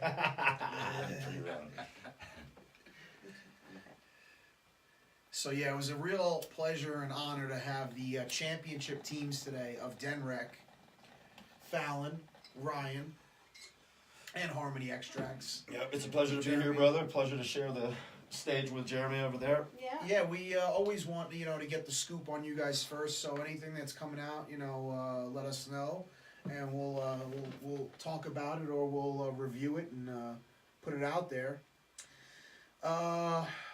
4:30 will be on YouTube. So at 4:30, the show goes back on YouTube today for people that are now liking our YouTube channel. And for if you haven't been to Denrec, let me just say this now: 2 shops, downtown on Larimer, second shop on Bannock, which is now a med and a rec shop. I try to get people in there on the med side, and I've been peeping the med flower. It's looking good. Thank you. It's looking like just as good. The Gorilla Glue was on one side as it was on the other side, Absolutely. Mm-hmm. and you can't say that. We grow them both. Yeah. Right, but you can't say that about most shops in Denver. Whatever they're growing a med side and a rec side, Yeah. stuff looks totally different and totally. So, yeah, lots of knowledge. Thank you, Mr. Drish. Thank you, Nikki. It's the Wax Wednesdayz Show. We're live. For the next few weeks, I will be on a weird show pattern schedule. I'll be on the East Coast, so I don't know what time I'll be broadcasting or when. It'll probably be 1:30 and 11:30, but we don't have a set spot to do the show yet on the East Coast, so I don't know what's going on. We were supposed to do a show with Magical Butter. We got a question about that I will answer in a minute. With Magical Butter in Florida when I get there right after Christmas. But there was a Florida cop, not a cop, a Florida firefighter had got arrested for using a magical butter machine in the firehouse. Did you hear this story? No, what's a magical butters? Oh, so a magical butter machine is right here, and we're gonna tease that because we're gonna give one of these away in the new year. So this is a magical butter machine. Sure, It's that's basically a butter or Really? tincture machine Oh. that you put your cannabis or your trim in, Yeah. and then you hit the buttons on the top, and it sets it to a certain Oh time, my and then God. strains it out, and you get your butters out of it, and you put them in a tray. Yeah.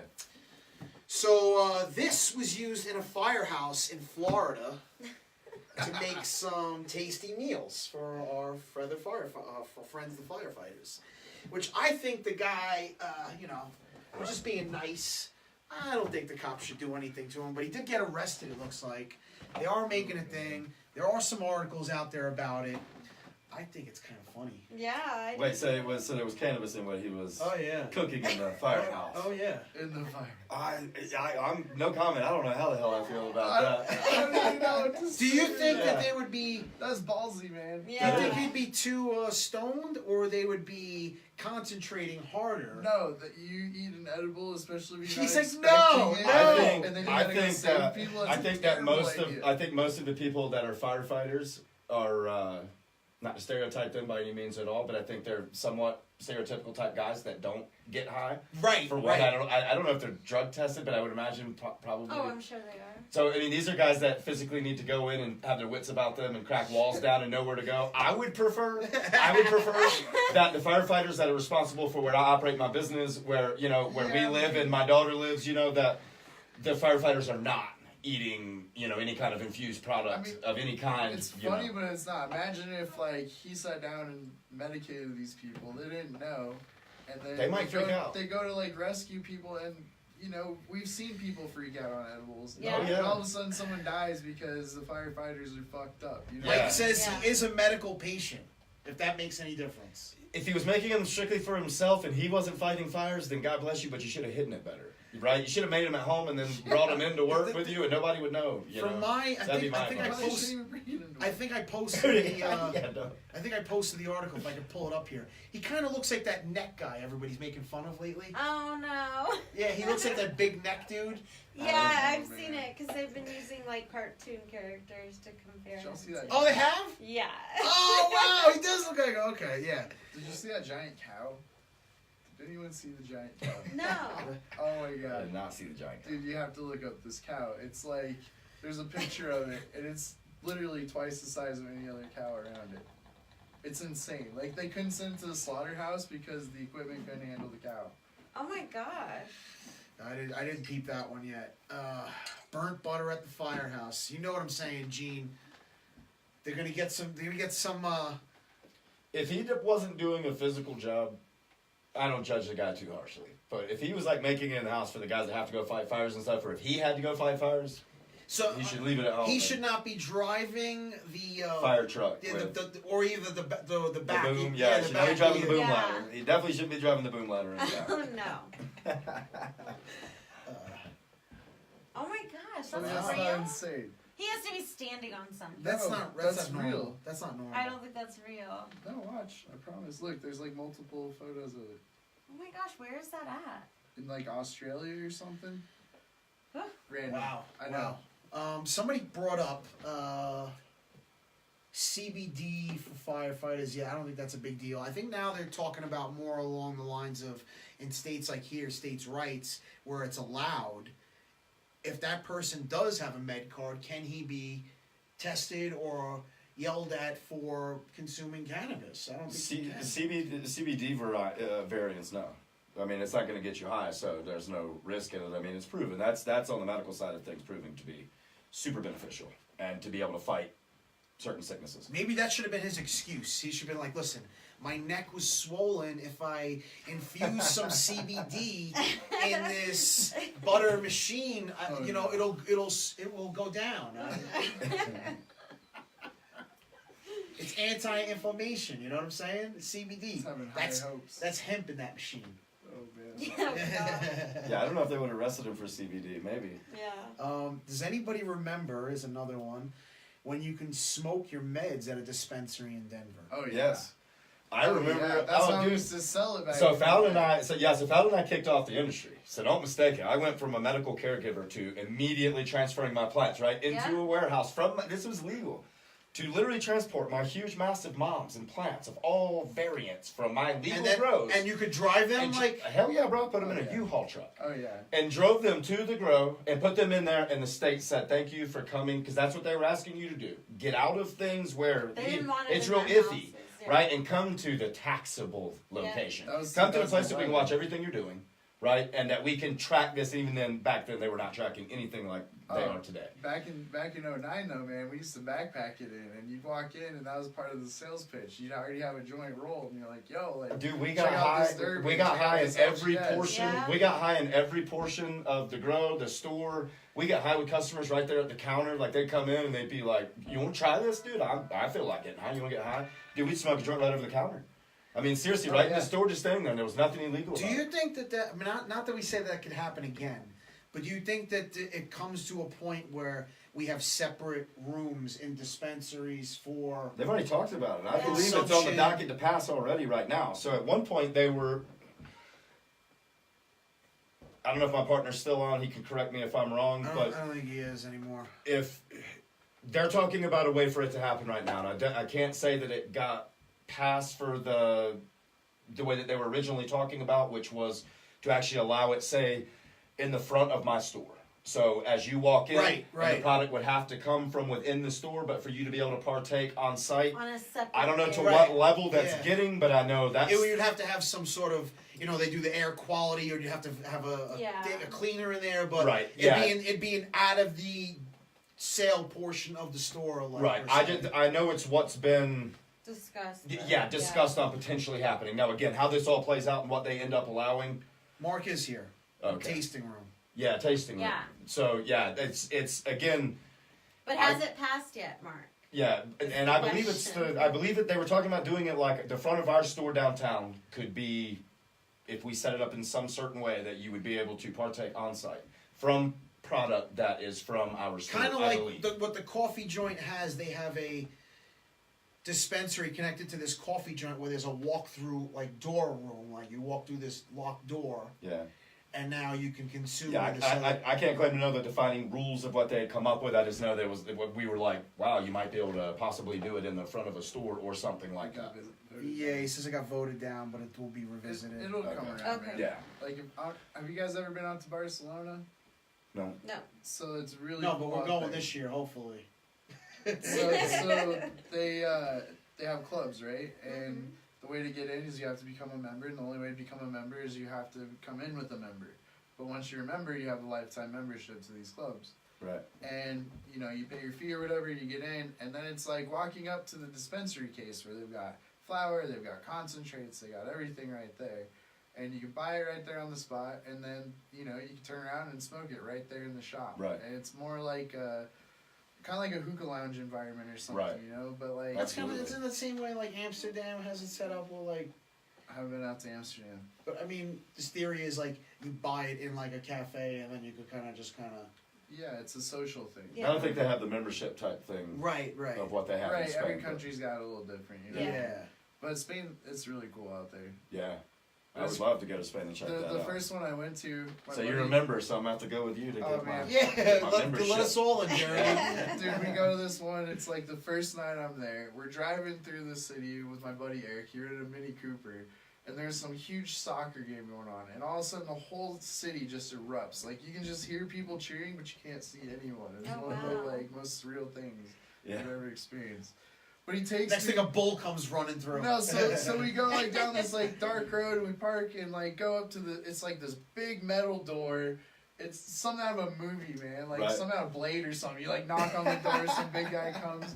And like that was what it was like. It was unbelievable. Then you get inside and it just opens up and they serve food and like all kinds of stuff. It's Oh, they serve food actually as well, Some like of them do, cannabis yeah. food or like, No, like like just like just- restaurant food and stuff. yeah, it's just like snack food. And was it packed with sandwiches and people? stuff. There's like lots of people in there. There was a pretty fair amount of people. Pretty good man. amount of and people? like some are really big, so you Right. can fit quite a few people in. Yeah, I can't claim I recall the status of Barcelona. What's their can? Is it decriminalized?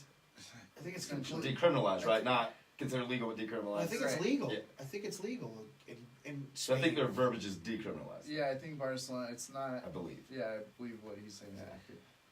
It's different. It's like, we don't want to touch it. That's what, and they throw the simple designation on it. Oh, decriminalize it, I don't want to touch it. I'm not saying if it's legal or not. You're just not going to go to jail for it. Do That's your what own it is. thing. Find it Yeah, on if you're your making own. money doing it, you're going to probably ask for your taxes. You've seen documentaries on Amsterdam, though, Jeremy. He's yelling at you. Haven't you? Jeremy, what's wrong with you? I haven't experienced it myself. Yeah, here's another good. Denrec should have a cafe in each upcoming location. I agree. We would love Absolutely. that. Well, because she does appreciate very fine coffee as well, strong coffee. You know what I'm saying? So I'm- to have a combination of that, some fine coffee in there, and a place to be able to fucking smoke it down. I kind of want to 100% think. agree. I want to think about doing an CBD infusion place, like anything CBD infused. Like you could get iced teas, Snapple, soda, anything. Yeah. Yeah. Like that coffee. Anything. Yeah. They're doing it now, like on the East Coast and a lot of spots. It seems to be a pretty big hit. See, but you know the plus of being able to do it in Colorado, I can add the THC side to that same counter there. You know what I'm saying? Right. I can sell you all the CBD in the world, but I can also sell the THC fan. There's way more THC fans than there are CBD fans in the world. You know, I mean, a growing CBD crowd as people realize the medical benefits of it. Right, and, right. You know, And I think it's good because it lets us break down all the barriers. yeah. Like, we talk more about CBD, and then people try it. And it's not that bad, man. For sure. Well, and I mean, there are CBD, THC infused products as well. You Right, know? and So now- there's the hybrid as well. Right, and Ascend, most of their line is 4-to-1 or 100-to-1, along that lines, but Yeah. great quality, great stuff. CBD is nice just because it can go anywhere. Yeah. Internationally. Yeah. For sure. One day we'll be there with THC. It's One already day. started. Yeah, it's already started. Yeah, let's just put it this way, much less frowned upon now than say, Well, it's a 12 lot years different. ago, 13 years ago. Yeah. We have the pharmaceutical company in Macedonia, and we're able to produce THC and CBD products and Right. export them out of Macedonia to other countries over in Europe. Right. That's But all it's- European countries? Yeah, right now it's all European. There'll be some down in Africa, and it's just spreading like wildfire. But it's a whole different thing than what we've got going on here. Oh, yeah, it's just distillation of, like, terpenes and cannabinoids, right? Is that really what you're doing? It's distillations and isolations, but when I say it's a lot different, we're focused on, not that there isn't like obvious medical effects of what's going on here, but these people are isolating the things down and producing medicine with it and really doing the time to do the research. These are pharmaceutical companies that are purchasing it. Yeah. It's not for a dispensary. So, Right. they're formulating medicine off of THC and CBD now, which is Yeah. it's what we've exciting. always thought they should be doing anyway, but never got to it. Especially not here. Can't do that. Right. Not allowed. Nope. Why would we do that? Why would we give access to THC to sick people? Well, what's wrong with us? Yeah. I mean, they do. I mean, I guess with the medical licenses, you know what I'm saying? Well, yeah, I Like, know. I mean, like more along the lines of like as a whole, like Yeah. country. Or, Yeah. Again, it's in its infant state as this whole thing goes. You know what I mean? We're still crawling on what this thing will become as other states get involved and how this whole thing ends up like, shaping out, And, as far as us as a company, Colorado's basically, I think, will continue to be, we're that tip of the sword. And again, you have a place like California, it's way bigger, right? I mean, they have so many cities that are equivalent basically of what Denver is, right? Like 5, 6 different cities that are, bigger than Denver is. So, California's a bigger state, but we are the one that they came and did the true trials and tribulations and the tests to come up with a truly presentable model on every single aspect of what we do. Is there any question in your mind, Jeremy, when you go to work each day of where the rules lie? Oh, not at all. Not at all. Or Every we're- single bit. And they are thorough and deep. And again, in places like California, they're being introduced basically our rule book. Not exactly verbatim, but pretty close. The rules of Colorado are being initiated there. we are the forefront of the whole Absolutely. industry. California wants to replicate basically what Colorado's done, right? They had their consultants were people actually from Colorado that had helped at the upper tiers of this industry here in our creation of the rules and regulations. And they're being initiated to California. Maybe not verbatim. I can't claim to say what the final outcome of all of the rules are going to be, but very similar to what Colorado's doing as far as the testing, as far as RFID tags and tracking of plants and tracking of every gram. They don't want shit growing in the triangle anymore. Right? The little small medical guy that's doing caretaker shit can survive in the triangle now. If you're trying to do anything besides that, they're going to shut your ass down. Right? They have crazy radars these days that can scan mountains and see your plants. And that's no shit. Cannabis plants hold a different temperature. They have cameras. I've seen that shit, footage of it, of the cameras being able to see the plants, and it makes them Did you glow. think about that stuff when you were growing? Well, you know, I mean, yeah, you always heard the story of the helicopter flying over and just staying in people's Or the houses and vans shit. driving I by. was a medical caregiver again for a long time. Yeah. So I was actually registered with even the excuse me. I was even registered with the power company as having an operation running out of my house. That was my business. So I didn't have to worry about piquing even the, XL Energy's, interest in me because I was running high on power. I was designated as a home operation that required lots of power to be able to run. So they always said about these things like in New York where I lived, at the time, because the pictures like online, like the house, it's snowing and the fucking guy's roof is all fucking melted on the one part where the grow is of the house. oh yeah, even with old school, Yeah, like, I mean like it's shit, like- it's reality. I mean even with old school thermal technology, if you're growing herb, they can fly above your house Oh, yeah. and they can scan it, and that's freaking 90s technology. They can scan your house and see that heat signature a mile away. Yeah, those lights. It's much harder to detect a growing plant outdoors, but I saw that shit glowing on camera blue, and it stood out like a sore damn thumb. Where I was 15, 20 years I don't know what that technology is, but because it was like one of the cop shows about them going over the triangle. Right. They were going to bust one person, but they were like, just watch this. And then you start scanning out the window, and you're like, see this guy? He's growing. 15, See 20 this guy? years ago. I was like, oh shit. We and my buddy That's had for this real. guy in New York City. He was a fucking real like tech high, and he had plants and whole grows, and he was giving us full jars like this of keef and sift. Yeah. And it was the first sift. It was beautiful stuff. He'd get so fucked up. He would tell us. He would tell me and my buddy Mike. He'd go, "There's technology. You could just go from." He's like, guys in British Columbia or in Canada. He goes, they don't fucking go drop shit off. He goes, they throw their fucking weed in a river. He goes, they hit a button, and the fucking thing just pops up on the other side, and the fucking guy goes and grabs it. He goes, literally, they could fucking sink it to the like anywhere they want in the water, and fucking as long as it's not fucking out in the open weed. He's like, it's covered up, it's wrapped. He goes, it's just floating down until we hit a button for somebody else to go grab it. And it releases it, and it Yeah. floats to the top, and they go and get the it guy, up. and the guy goes and grabs it. Dude, but I had some buddies back in the day that had property on either side, one in the U.S., one in Canada, and the guy from Canada's dog really liked to run onto the other property line. So Drive they it on. used him. He's gonna go home at some point, boys. That's phenomenal. Yeah, like when he gets over there, snacky each time. And every day when I see him come back home, I go check him and see if I got something. He really That's liked hilarious. it, though, Oh, right? he loved running across the border. He really loved it. That dog was crazy. Yeah, I That's bet. phenomenal. Big old German Shepherd. Hell yeah! Like, how much can that bastard carry? He's got a backpack on him. He got two side bags. Yeah, he got the saddlebags. on that. Well, thank everybody for today's show. Thank you to the viewers. Excuse me, guys. Today was a great show. Thank you to all the guests. Award-winning cannabis over at Den Rec, 2 locations. And then Boston Rec, Cali Rec, Florida Rec, all the DC Yeah, Rec, yeah. DC Rec, Seattle Rec, Yeah. Oregon Rec, Absolutely. all coming soon. It all sounds good. Yeah.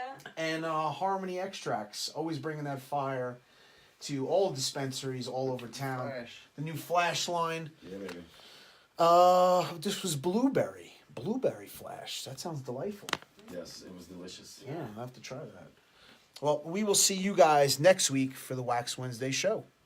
Thank you very much. See.